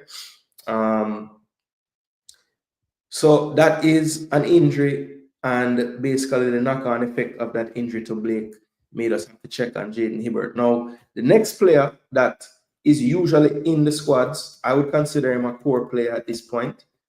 Swiss Army knife, Joel Latibodier. Now, the rumor going around from people that are bad mind has been that Joel Latibodier is actually just not being picked by Frank Lampard and Coventry at the moment, but he hasn't made any benches, and he is indeed injured. Now I'm trying to find the quote that I saw from Frank Lampard think it was yesterday, when he was asked about some players, or maybe a couple of days ago. Okay, so this is from the 31st. He had a minor fitness injury, and that has kind of kept rearing its ugly head since then. All right, I might have to search this a different way. Frank Lampard, Coventry. No, Frank Lampard, Coventry injury.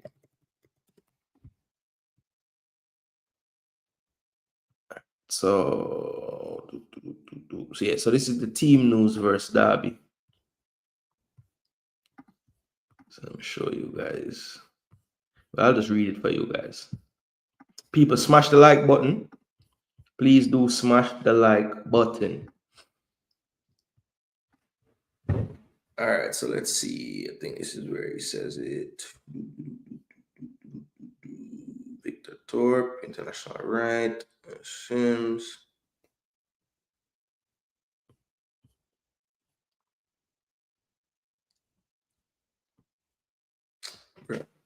I hate when this happens, see? I may have the article now. And somehow I'm gonna see it again. Hold on, I'm gonna find it. Hold on, the people. Okay, this is the one right here. This is the one. Coventry Telegraph. Yeah, this is the one. Joel Latibo there. Yeah. All right. So this was August the 15th. So this was prior to their fixture this past weekend. And this is what he had to say, Latibo there. So okay, left winger. Okay, elsewhere, midfielder Josh Eccles has returned to light training with the group, while defender Joel Latibo there is due to join back in soon as he continues his recovery from a knee injury. All right, so it says, yeah, Josh is back on the training pitch, but he's only just integrating, so he's in and out of certain sessions. So we're getting him slowly.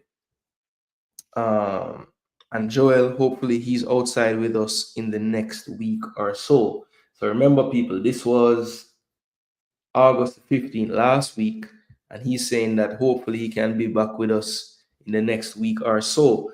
I then also saw some quotes from Lampard saying that more than likely Latibo there and one other player, it's looking like an after the international window return to full action.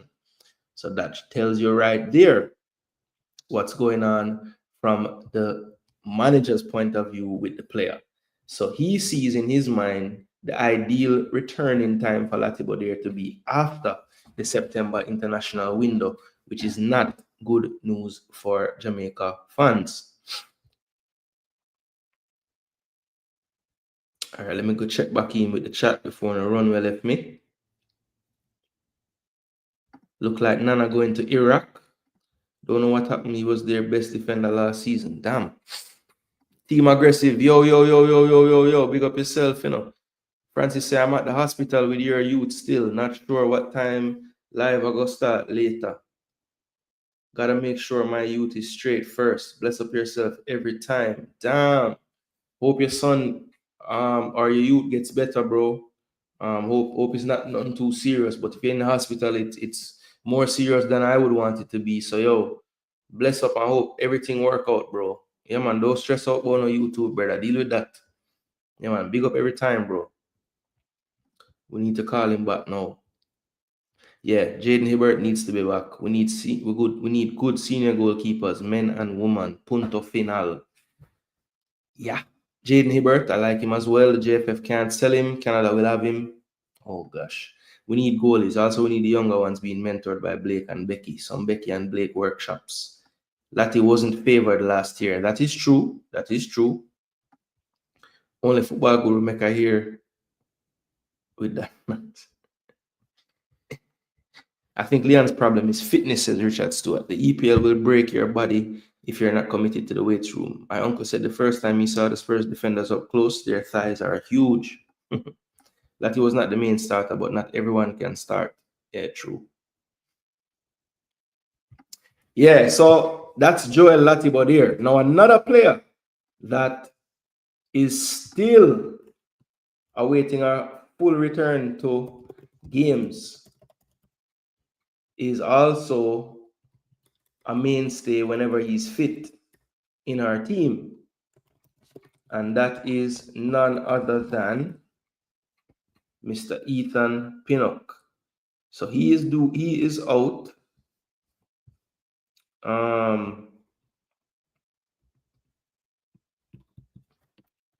And has been out basically for most of the preseason. So let me see if I can find Brentford team news. All right, let me pull up what I saw the other day. So this was on the 16th. All right, so let's see if I can find this article. It's not what we want right there.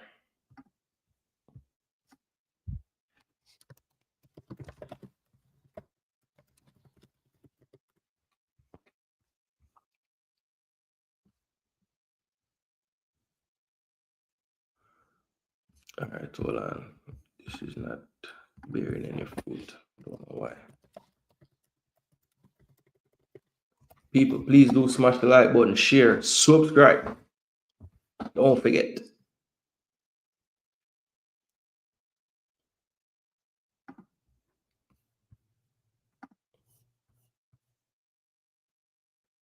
All right, so we'll have news.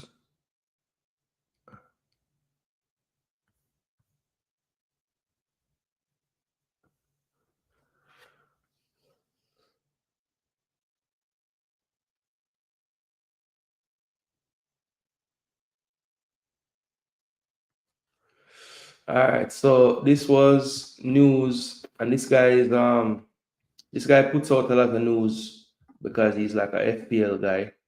So whenever people injure them, I always talk about it. So Pinnock was not, his rotor wire, Pinnock was not available for the season opener due to a hamstring injury, according to Jamie Campbell of London World. Pinnock was expected to be ready for the season opener after battling a hamstring issue throughout the preseason, but was unable to face Nottingham Forest, with the defender left off the team sheet completely. This does mean the defender will be looking for his return shortly, as he hopes not to lose any minutes he was set for, already likely to serve as their third option at centre back. So we had talked about this at the end of last season that, he pretty much had lost his starting role to Sepp van den Berg. And we were wondering, is there any chance of him getting back his starting berth? And it doesn't look like he has been able to do so at all. And he hasn't been helped by dealing with this injury. Pretty much throughout the preseason when he would have his chance to try to, change things around as far as his playing time is concerned. So, it is not a good look for Ethan. So, even if he does return, obviously his match fitness would be highly in question. And it just goes back to the point I was making in the title of the video: form versus familiarity. Everyone wants to see Ethan Pinnock playing for Jamaica. We know he's one of our best defenders when he's at his best. But if he hasn't been playing any football, you have to weigh the other options who have been playing and just see, is that golfing quality so great to where you would take a chance on a player who is really battling for his fitness right now. So that's just something that I don't want to be having to deal with, and it's something that we will have to deal with in this window coming up. So Ethan Pinnock, Joel Latigo there, Andre Blake, all with some injuries. Now we move into left back area. You have Amari Bell, Greg Lee, they're both fit and playing, which we love to see. The one thing I do have to point out about Amari Bell is for Charlton in a back four, he is playing left centre back. Now the way their system is, the left back really does play high up the pitch. So a lot of times he's in that left back area, but really and truly, in all essences, he's playing left centre back. So how does that affect anything for Jamaica? Well, for me, what it does is it does open my eyes to the possibility of playing Amari Bell as my left centre back. Because if Pinnock is not available or not at his best, familiarity with what, Jason? The coach, the opponents, the environment, honest question. Well, I wouldn't say the opponents, right? I would say more so the coach and his system and his philosophy, right? Because that's been the main thing. You know, he wants to instill these principles in his team. So whatever those principles are, those who are familiar with him would know the principles already. So it's not so much teaching and it's more game plan implementation, which in these short windows is very crucial. You don't want to spend your time, you know, doing these you know, very basic generic drills trying to sort out your team shape. You know, you want to have pointed drills in order to maximize your chances of beating your opponent that you're about to play, because you only have like one good training before the game. So that's where the familiarity comes in, right? Would you want to be more familiar with the player so that you're not spending any time giving him any basic principles training? But at the end of the day, if the players that you're familiar with ain't playing, you can't bloody pick them. So, you know, what are you going to do? What are you going to do? And that's the conundrum that he's going to be in. So left backs, at least the ones that we have been selecting, we are good there. We have the requisite cover there. One thing though is that when you look at the left backs, like I was saying, they're both playing unfit. So we like that. Amari Bell starting in his league, Greg Lee starting in his as well, playing the majority of the minutes, 90 minutes for both. I think Greg came out in one of the games, but he played 90 in the other. Then you move to right backs, obviously who we've been using, not injured, Dexter Lemekisa, but to my knowledge, still yet to secure a club. I know he was on trial at Charlton, and the reports were that he did well, but still, I don't know if a contract was offered and the demands just couldn't be met, or if they couldn't meet Wolves' demands for the sale of the player. But there has been no news after that after that trial of an actual move, you know, bearing fruit. So yeah, that's that.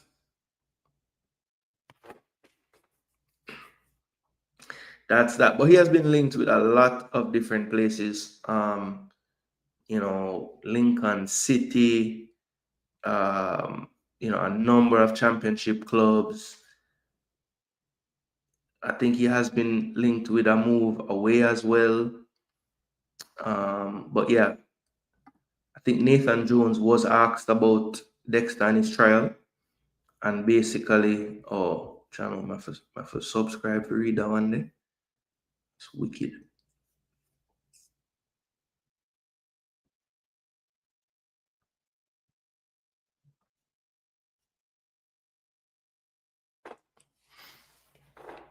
Yeah, so the talks happened, and you know nothing could be done. I don't think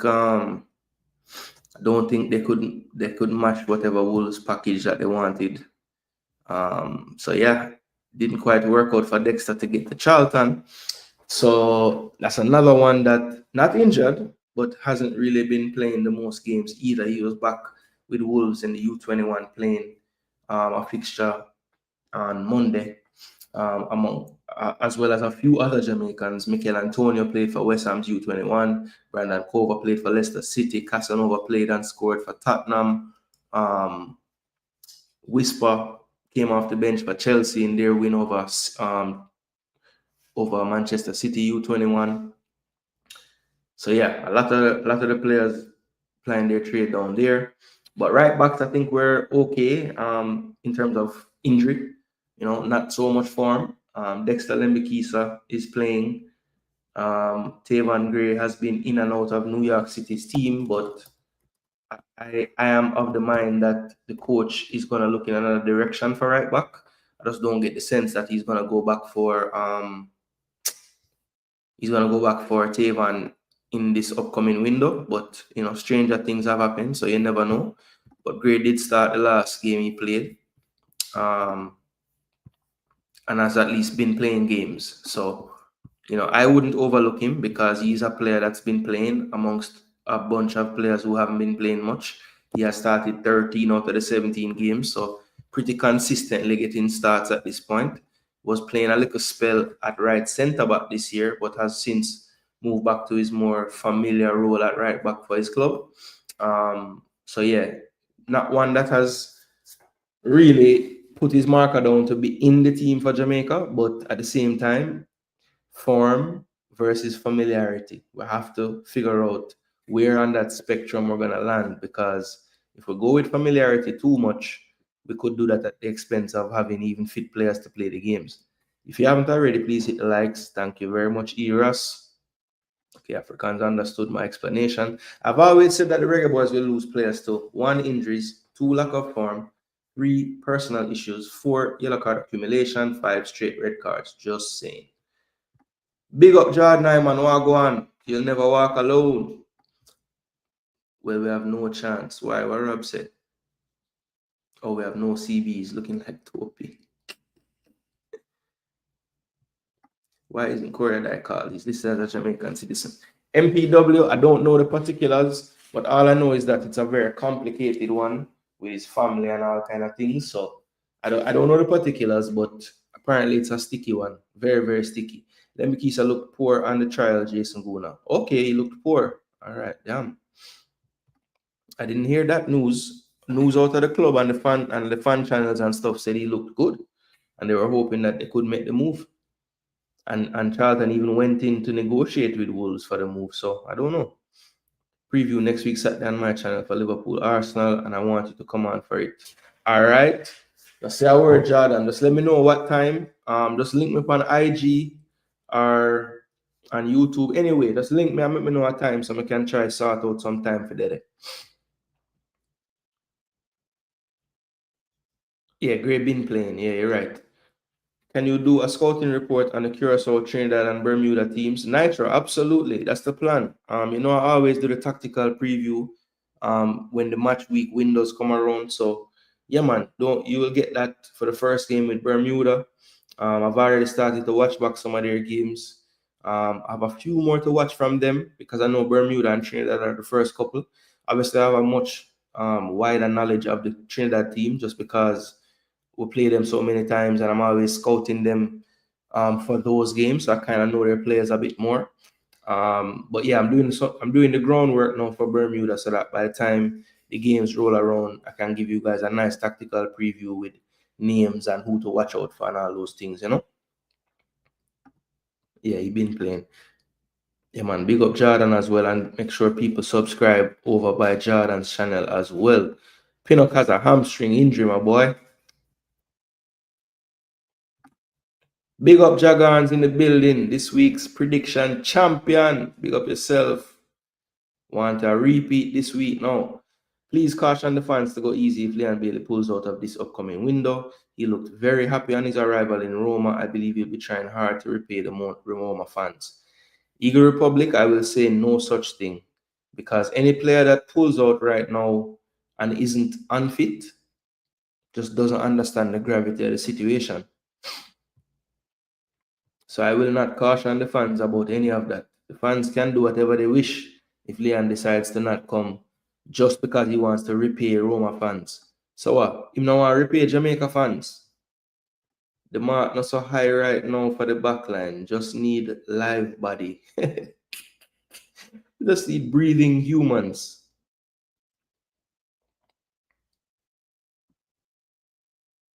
You forgot number 6, JFF biasness. Yes, Kanaya Boyce Clark is seeking a club currently. He got released by Reading. That is true. I'm joking about Topi, but I honestly don't think he's a bad player. Looks to be in better shape now. I will agree with you that he's in much better shape now. My issue with Topi is that he's so big, and he plays like he's 5'1". Like he doesn't have any aggression in his game. The man had a header to score, and just because he's like afraid, he never score. So I don't know why he's so big and it's like you look so fearful of contact. It's weird.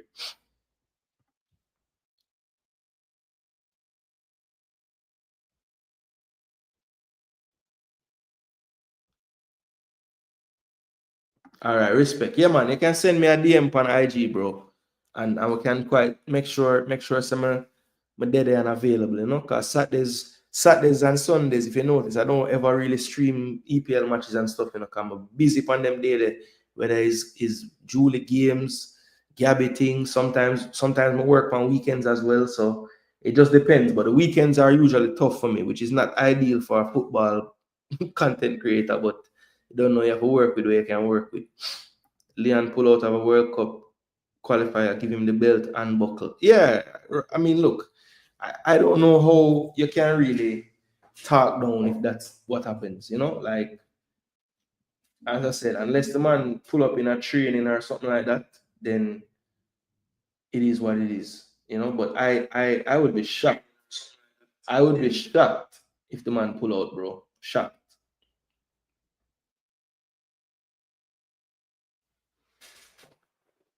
BM said a year ago, Dexter looked like he could play in a top 5 league. It's disappointing to see his career have stalled. Yeah, I don't think Wolves have done the best with him, to be honest. I feel like if them don't believe in the kid, just sell him, you know? Like stop loaning him out, just sell him. Because they have had ample injuries in the right back and left back role. People move on and they haven't even given him a sniff, you know? Dick Advocat versus Steve McLaren, I must say, very interesting times again ahead. People are run from Dick Advocat, mash up where might give it. All right, so the other player, not injured, but still without a club, is Isaac Hayden. Now, Isaac Hayden, from what I understand, has several offers on the table, but he's been very, very patient with his decision. Now, I know Isaac Hayden is the type of person that understands what it takes to play a football match and to prepare for a football match. The only thing that gives me hope with the whole Isaac Hayden situation is if you harken your mind back to his first appearance for Jamaica, right, which was him coming off the bench against the USA. And in that game,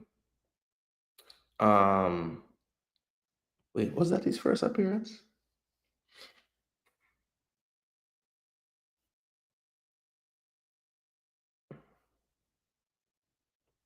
No, it's not that he came off the bench. He started the game against the USA. No, he came off the bench at halftime against the USA. And then went ahead to start the next game, the second leg, and played 90 minutes.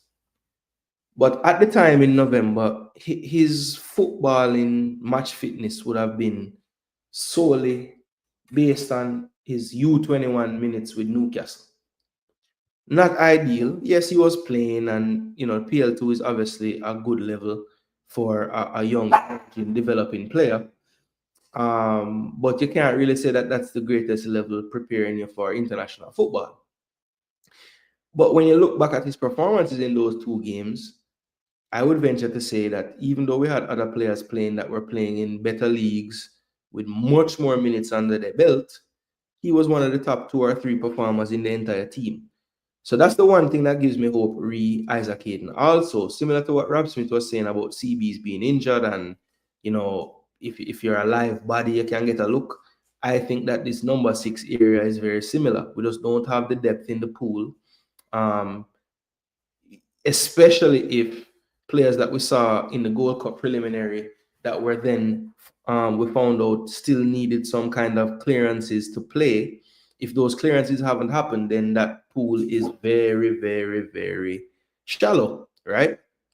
So not ideal with Isaac Hayden, right? And even if he was to find a club before the window closes, which I think he will, he probably won't get any game time with that club until after the international window. Furthermore, is there issues with that new club for him to not have played a game yet this year or this season, this short season, and then immediately go and play some 2 games for Jamaica in the Caribbean? You know, I would hope that whatever correspondence he's having with whatever clubs he's talking to, he has let them know straight up, like, listen, I have an obligation in Jamaica on the 6th and the 9th on the 5th and the 9th of September. And yeah, I will be going to Jamaica to play those games. And I'm pretty sure that the professional in him would be, having that conversation with them. At least I hope so. Right? So, okay, wants to go back in the show. So yeah, Isaac Hayden not injured, but definitely lacking match fitness. So that is one where, I wouldn't put him on the injury list, but I put him on the concerned list because we don't know how the legs will react to these two fixtures. And, based on how the squads were picked for the Gold Cup, if it's something similar where there's not much defensive midfield cover, McLaren ideally would want 180 minutes plus out of Hayden in those two games. And is that realistic? Probably not. All right. So look, solutions, because we say, Jason Gooner, you always tell me about the problems, them star. Tell me a solution, no? My solution, people, go and watch Louisville City play a game and watch Kevin Lambert and his current form. All right. I still don't understand why he was thrown to the wayside after the Gold Cup. I thought him and Latibo there, while it wasn't the most fluid looking midfield in possession, we were solid defensively in that Gold Cup, in that midfield particularly. And that's a part of the field that I think has pretty much done a 180 turn. We don't have enough solidity in that midfield out of possession. People just run through in transition against us. And I think Lambert has the skill set to kind of curtail some of that's been going on and be the perfect foil for Isaac Hayden. When he comes off, you have a player that won't leave the middle. Not going to be as technically savvy in terms of in possession as Hayden, but hopefully he's coming on to do a job. So we're up 1-0. We need to secure it. We're up 2-1, whatever the case is. Having that option, I think, is important. So hopefully Kevin Lambert is in the thinking of the coach, because I think his form, yes, it's championship in the USL, I know, but trust me, we don't have an embarrassment of riches there. The only other player I see, and I've called for it since the Gold Cup, Gennaro Johnson, plies his trade as a centre back at the youth level and at young Ajax in the Eredivisie, but definitely has a skill set to play CDM, and could potentially come in. Now, I prefer the Lambert choice because I think right now, you need a little bit more experience than what Gennaro Johnson would have.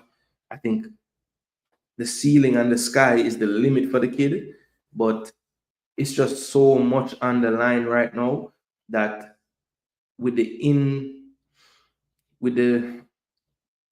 lack of stability of the playing time of Hayden, I would think that I don't want to go into this window just banking on him only. And I don't also want to go into the window thinking, okay, my only replacement for him, in the truest sense, is an 18-year-old Gennaro Johnson with no international experience at this level, right? So with all that being said, Lambert would be my first choice as the second option in that role. And, I pray to the Lord that Isaac Hayden is doing the right things off the pitch to be in some kind of shape to play these games, because I think we still need to use him, bro. I really do. I really do. All right. So other injuries, to players that typically are, in and around things. Deshaun Bernard is still nursing an injury, but he seems to be very, very close to getting back onto the pitch. I'm talking like full training. I think he's back on grass for a couple of weeks now, or even a little more. But he hasn't really been able to take part fully yet. So that's good news that he's not so far off. I do think, though, just based on his progression, that this upcoming window will be a little too soon. But the good thing is, we play again right there in October, so we can track the progression of the player, once the window closes and then into September. And the hope is that by October, he's up and running again and can be considered an option for us.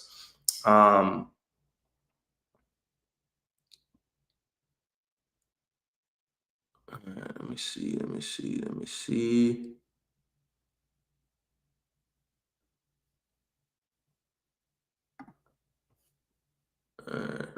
here.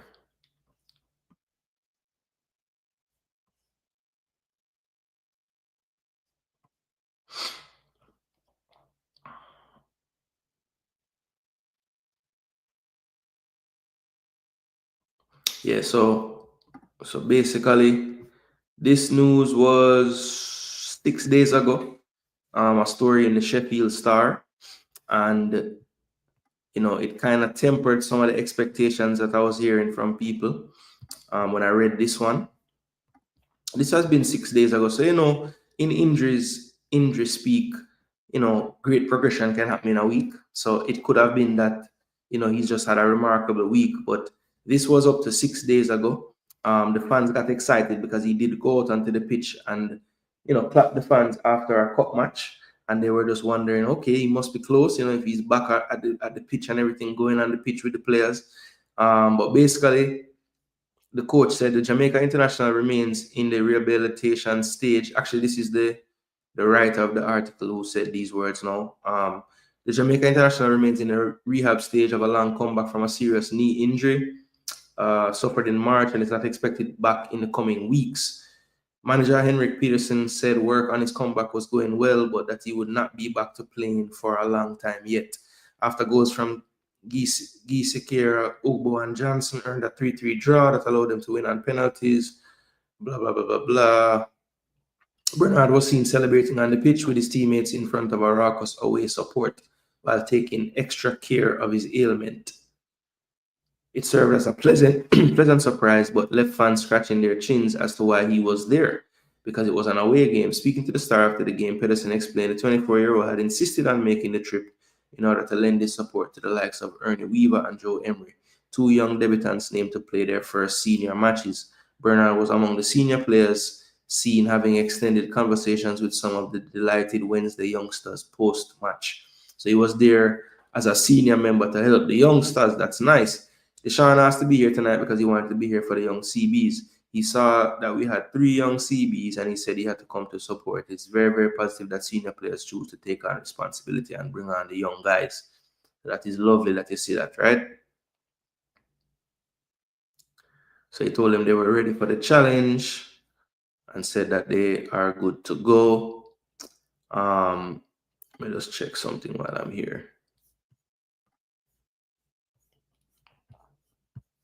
All right, so that was it.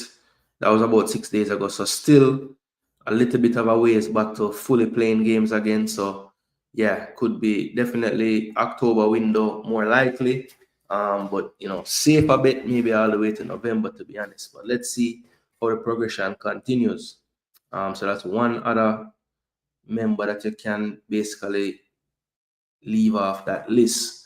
Other than those, I'm trying to remember, is there any other major injury that's going on right now to a player that has, been in and around it lately? Okay, cool. Yeah, once we check it, we'll do that. Wolves are good at holding on to players too long or selling the ones with potential too quickly. Yeah, and Africans is a Wolves fan, so he would have a deep understanding of that for sure. It seemed like MP, Bleacher man, them get back black. No, sir, which get back black? Kimoni Bailey look like me. And that he never looked like that 2 years ago. Based on video evidence, Leon is adept at Leon almost catch me, Chippy wouldn't pull apart from the disagreement. Grimmy, Chippy is typically reliable with Grimmy. Oh, wouldn't pull out apart from the disagreement with Grimmy. Okay. You can accept it and I can message you. Okay, I saw that.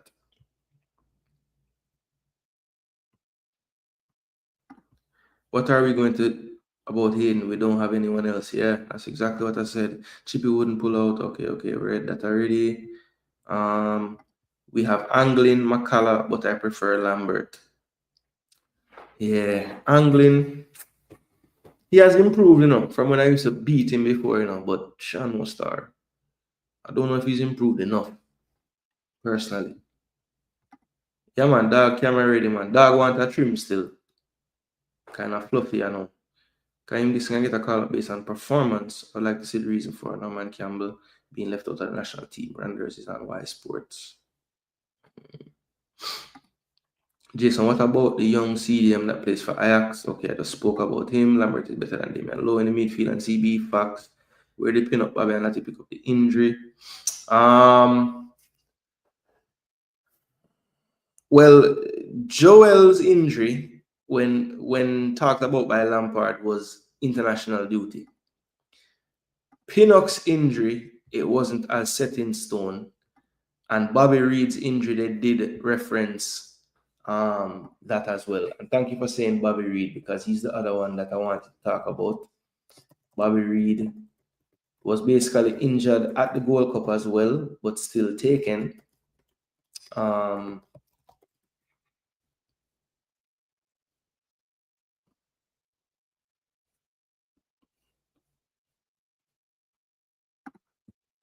right, so ahead of the clash with Preston on the weekend, this is what the coach had to say. Cifuentes. See if I can find the part about Bobby. He just says Bobby, Christensen, and Sutar remain sidelined. So nothing like, just a generic or a general statement on it. Let me see if I can find something more pointed for Bobby Reed.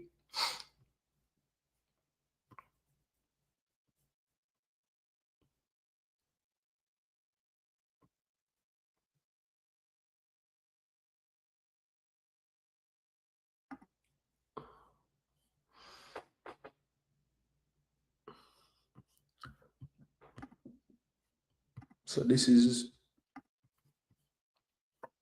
just okay, so that's old.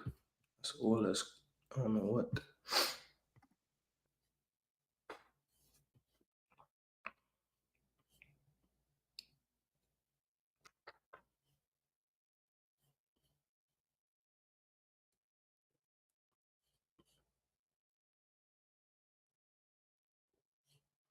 Yeah, so no latest team news, but basically he's still nursing that injury. Yeah, Wisecout. Lambert should be in 23 regardless until we find better. I agree. He played a great game versus a German team. Yes, he scored against Frankfurt in the preseason. Anglin and McCullough are a better choice than a player playing U19. No worries if Hayden can't make it. We won before he came. All right, Guru has entered the chat. So no thoughts on Lambert? You would pick Anglin and McCullough over Lambert as well? Let me know, Guru. A couple of days ago, Ronaldo Silva was substituted after 29 minutes. Does anyone know if this was serious? Yes, I saw that. And I was worried, but the only saving grace was when you looked at the apps, he didn't have the little like injured symbol beside his name. So, I mean, it's bad either way, because if you're not injured and you come off in 29 minutes, then damn, you must have been doing terrible. But like I said, the only saving grace for me was when you look at the symbol, it's just the substitution symbol. It doesn't have the injured sign. So I know that's not anything to really, go foolproof by, but yeah, I don't think it was an injury issue. It was just maybe I don't know. I don't want to speculate. I'm not sure. I'm not certain.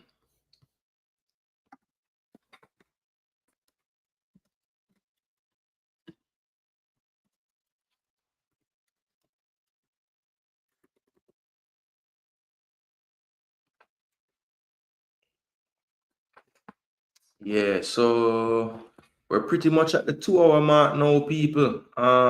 So Bobby Reed injured, right? Lati injured, Blake injured, Pinnock injured, Bernard injured still. So it's a lot of damn people injured, man.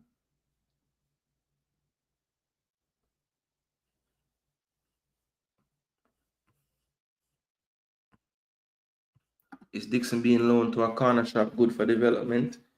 I think it is because I think Dixon just needs to play against grown-ups at this point. You know, I don't think another season in the PDL, the Professional Development League, would have been the best because I mean he dominated that league. He scored a bunch of goals. I think he was second highest scorer in the entire league. Was high up on the assist link ranks. You know, Charlton was top of the table in the South Division.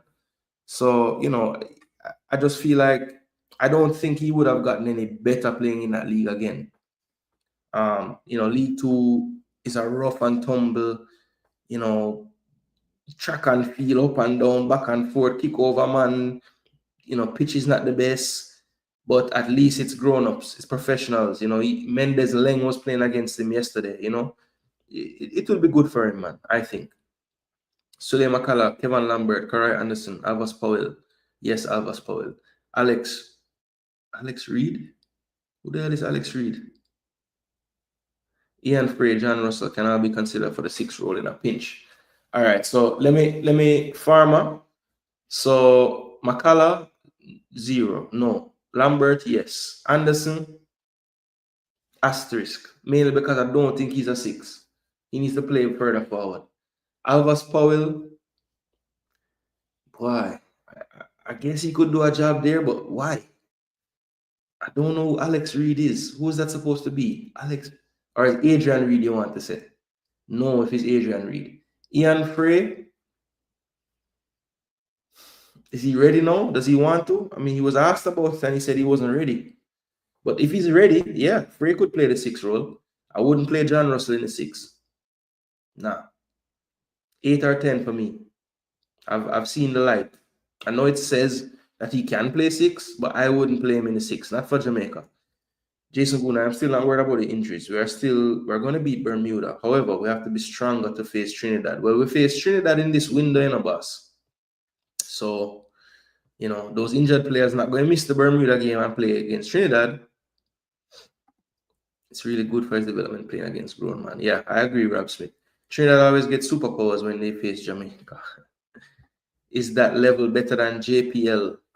Yes, it is. League 2 is better than JPL. Come on now. I think it's the second or third knee injury of Bernard's career. Yeah, it's not a good look for Reed. Sometimes them things they just become what happens, you know. Not good. So we are entering the final round of qualifiers, where essentially the aim is to top the group to be inexcusable for players to pull out now bar injury. Yeah, I agree, Stefan. I don't see how anybody could justify just not saying, "Oh, I'm not coming this time." Like, come on. You know, see Angela and Topi get dark again. So I don't think Topi was in the bleacher crew. Angry did look like him there bleach one time, but not Topi. At least I don't remember that. Boza is now bench captain again. I don't see him staying at the club after the current season. Yeah, it's not looking good. I think so. It's definitely more organized and probably better coaching. It's full time now. Korea that I get a call up just in case Blake not fit. I think that's off the field stuff. Don't think that's just not calling him up. Reed injured at the Gold Cup. What a joke. These British coach and so dunce.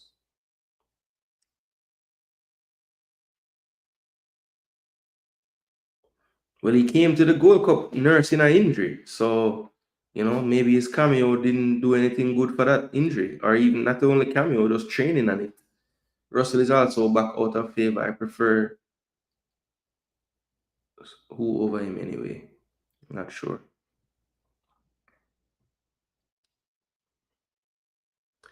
Blessings in meetings all morning. Big up yourself, Warren. Thanks for tuning in while you can. Know what they're doing with him. He's definitely in their plans. Lampard did not play Latin much before the Gold Cup. He doesn't rate him much. Injury is just an excuse.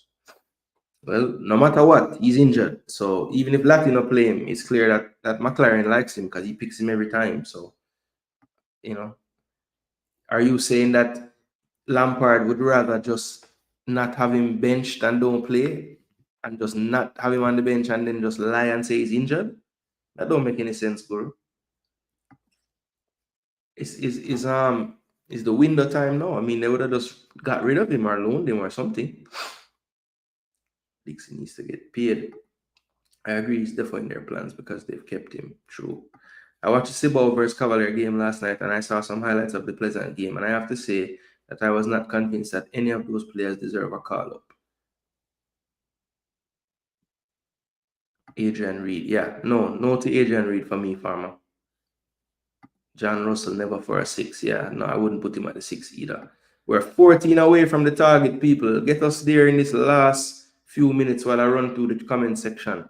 Bro, Dixon looked very good in League 2. Swear him looked better than most of who was playing there. What's the point of Dixon playing with and against grown men when they're not at his level? We have seen that Dixon can handle grown men by his play for the senior team. Yeah, but Guru, that's such a small sample size, bro. He's only played like, if you extrapolate the 90 minutes of games that Dixon has played, Dixon played more than like 3 games for Jamaica yet, brother? Or maybe more, because I know he played against Dominica like most of the game and the Unity Cup. So he's probably played like a total of like 8 games in minutes for Jamaica in his career. And you're saying based on that, it is obvious that he can handle the senior team. I don't agree with that. I don't agree with that. If it was so obvious, he would have went back to Charlton this summer and he would have forced his way. This coach, Nathan Jones, plays youths. Literally, the people in can't play overall 20 and 19 and 21. So, I don't know, brother. I don't know. When that went backwards with Albasago. Soup, it must be dirty soup. When will squad be released? Rain Scorpion, the plan that I heard from Speed, but when it was on the radio doing him run the other day, was that they wanted to try and release it a lot earlier. But I don't know if they're going to actually follow through with that. So it can be anywhere from now until I would say like right at that last weekend of the window or before the window. So like that Friday, which I think is what's Friday? The 29th. Yeah, so 28th, 29th, 30th, yeah, anywhere around there, I would say. I would offer Free a final selection, and if he turns it down, I would never give him another call. But Farmer, I don't think we've ever called him before. So why we reach to the final ever call thing? What the hell? I think Boza handlers made the biggest mistake. I knew he would struggle in Mexico. Jason, it's funny people are criticizing Karim Dixon move to League 2. However, Tyrese Hall, who many people were calling for, is playing in the same league, and it's okay. I don't know why anyone would criticize it, because it was clear that he was a little bit outside of the coach's plans for the championship season, and the alternative would have been to play another season of the second tier of U21. So it was a no-brainer move for me,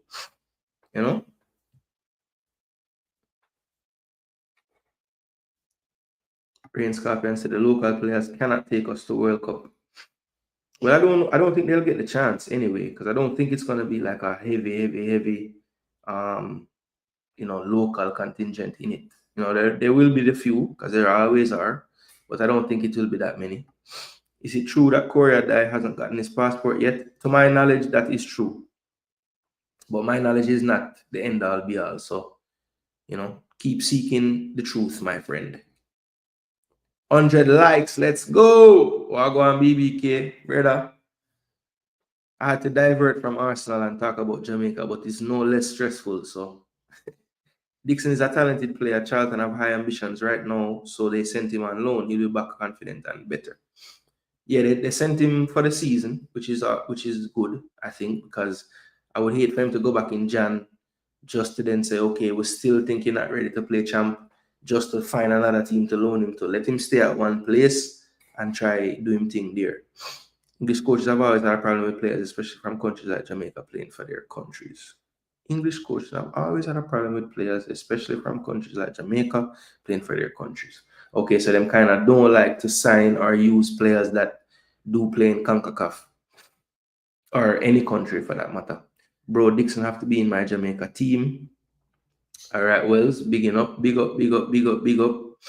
Yeah, man, people, make sure to subscribe to BBK Sports as well. Great content, very knowledgeable. Yeah, man, good, very, very good content creator. Enjoys his programs a lot. The games last night proved that local players don't got what it takes to take Jamaica to the World Cup. I mean, we've had a lot of times when they show us that, you know, the Trinidad series was another one that showed you that, Jason, I can watch a youth play a JP. I can watch a youth play JPL, much less internationally, to judge if they can play with and against big men. Okay, fair enough. Fair enough. I believe I need to see more than just that. But, football is an opinion-based thing. So you have yours, I have mine. Every now and again, our opinions agree. I expect 10 domestic based players in September. Ooh, Nitro has put a number out there. My gosh. All right. Nitro says 10 out of the 23. I would be shocked if that's what it is. Every time Ian Frey was called, he was always injured. Okay. I don't even remember him actually being officially called to anything. I know he was on like preliminary squads, but I don't remember him putting his name on like any actual list and then him just don't turn up or something. El Padrino, big up yourself. Every time them doubt Kaim Dixon, he defies the odds. Can't stop the energy, boss. Energy and heart. Heart.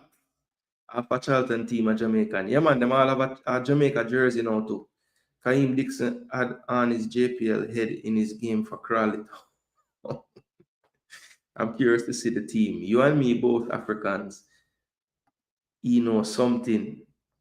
Well, say Nitro knows something. I hope Nitro knows something wrong. Yeah, BBK Sports is a Gooner. I had one. Sorry. But he's not a as a matter of fact, one thing I love about BBK Sports channel is like most of the people that forward every day and watch are not actually Gooners. They're from every team. And I love that about him channel. Even though it's like an Arsenal-centric channel, people still want to hear him takes on things, That's great. 10, interesting. Yeah, I think it's interesting too. I mean, think about it. 10, the last time we saw 10, was when we played St. Vincent. In the Gold Cup preliminary game. So yeah. All right, people, listen.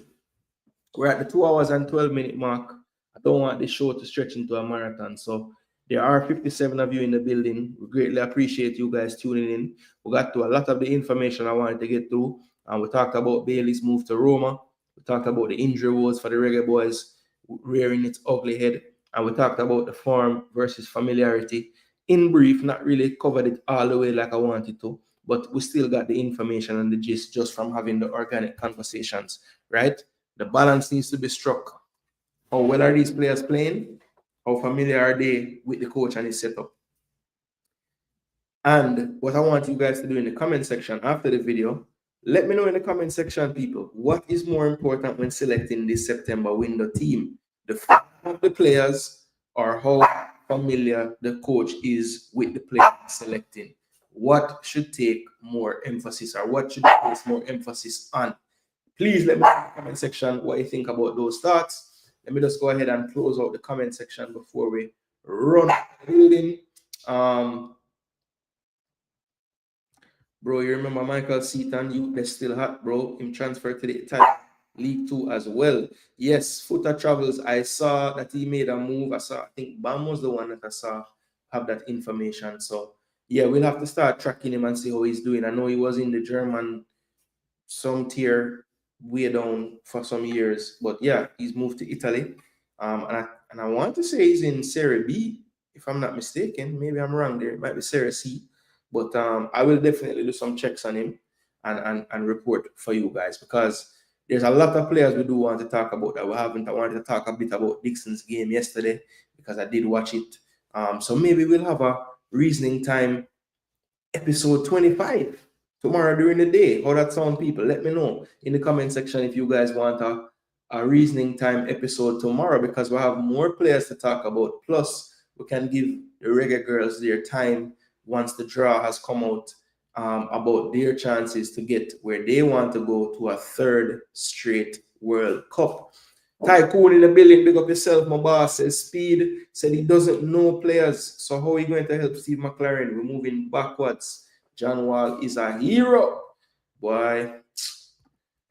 Oh boy. What we need to know is what's going on with Lewis Baker, question mark. I am baffled as to how this man can be so close playing for us, and now there's an issue. Yeah, Peter Mystic, I have tried to speak to the folks that are a bit closer to the situation, and I haven't.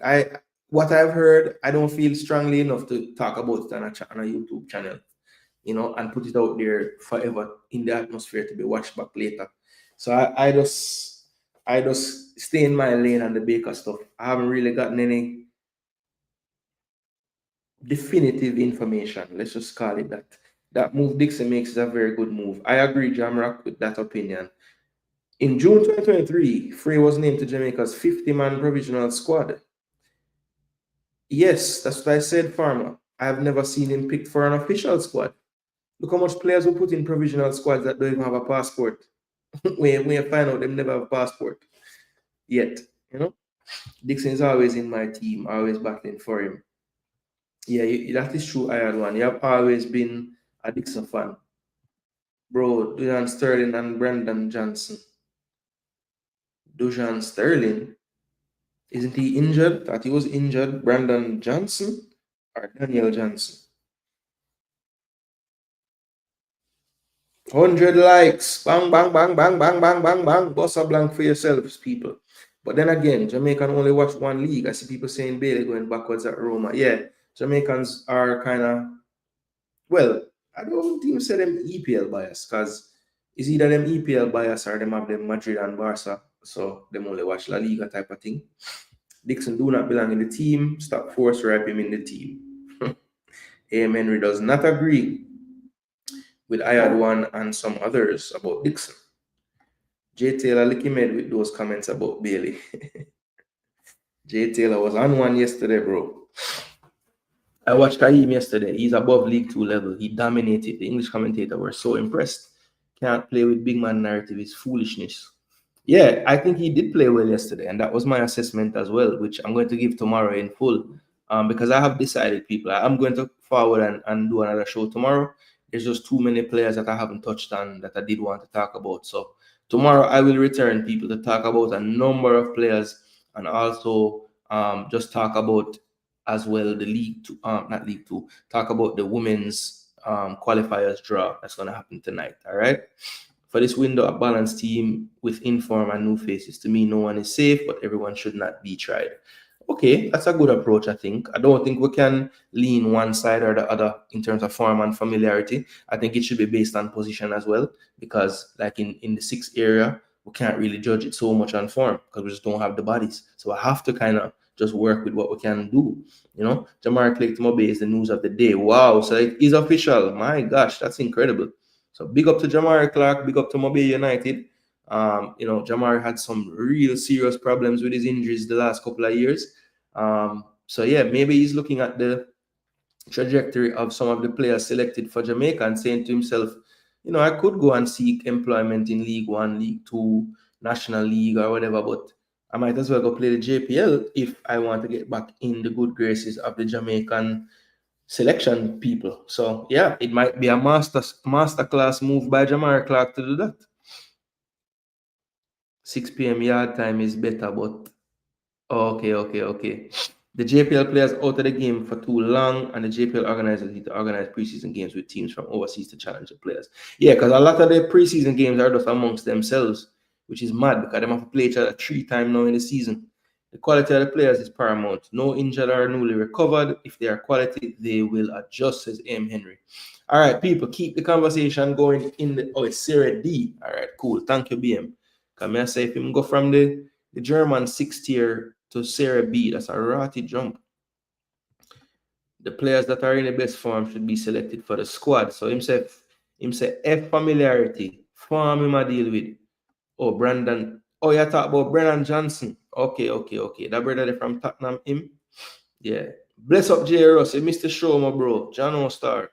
Big up yourself, You're one of them I'm like there in real time to have the discussion. But it's all good, bro. If you have time, my suggestion is what I do when I miss programs. 1.5 speed or double speed if you can listen really fast and just get through the content. It was a good one. We talked about a few things. I gave my take on a few things, gave my take on the Bailey move, positives and negatives. And yeah, it was a good show, I thought. But you can be the judge and let me know. But in the comment section, anything that you feel the need to let me know you want to touch on, just go ahead and do it in the comment section, because I'm about to close off the video right now. Kaim Dixon will continue to make the doubters eat their words, says Wells. All right. I wouldn't call myself a doubter to the nth degree like some people, but I do think that he is not quite there for the way that people talk about him. You know, I think he still has a lot to work on. And I just feel like in that era of the pitch, we have enough more seasoned professionals to use. If Kaim Dixon was a number 6, then I would start him for Jamaica.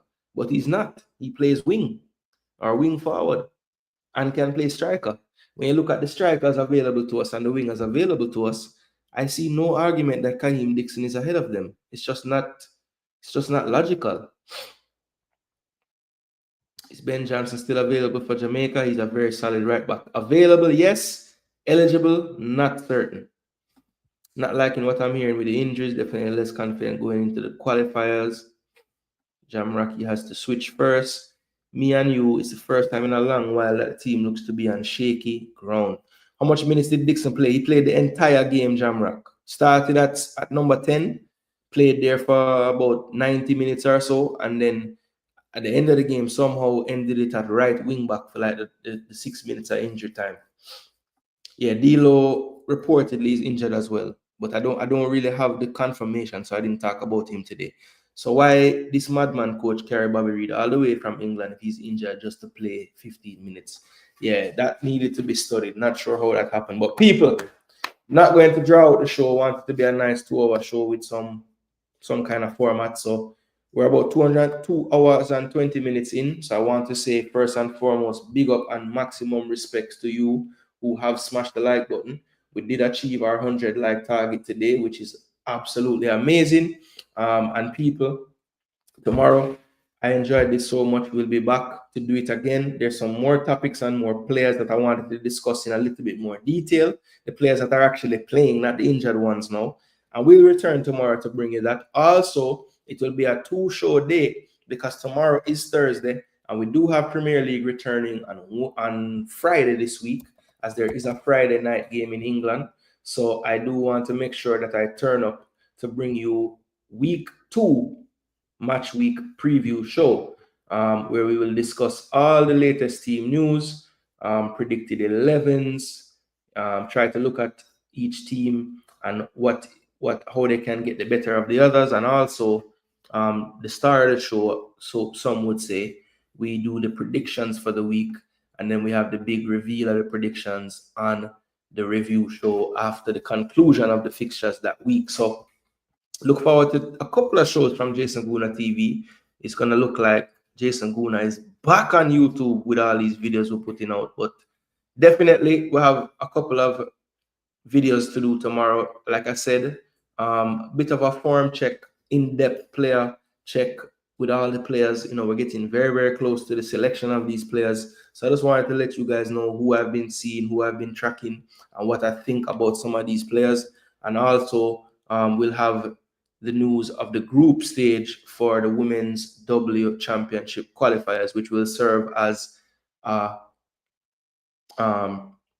qualification for both the World Cup and the Olympics to be held in 2028 in LA. So big ups to each and every one of you, all the big dog them that turned up, all my blessed lovely ladies who turned up, my moderators for reminding folks to get us to our like target of 100 likes, all my fellow content creators who turned up as well, big up, and make sure we give all of them the strength and support, because for the most part, they are doing it to bring you guys more knowledge of the football. All right. So people, big up on yourselves. BM, I will do some research tonight on this. So tomorrow I'll have an update on the whole Nana situation, because I'm hearing people sending me rumors in real time, and I'd rather do my own checks and then get back to you. So tomorrow I will definitely have something to say about that if I can find out a lot more information. All right. So big ups to each and every one of you. Thanks so much for tuning in. And like I said, if you missed the show live and there's anything that was unclear, any comment you want to leave, the main thing I want to know though, people, what's more important for this selection coming up? Is it the players' form, or is it the familiarity with the coach and the other players and the system that he employs? Or is the perfect thing just finding a balance between those two? Let me know in the comments after the show, people. Once again, I am Jason Gooner. This channel is Jason Gooner TV. And until next time, come on, Jamaica. Please, I'm asking nicely. Please, Jamaica. Come on.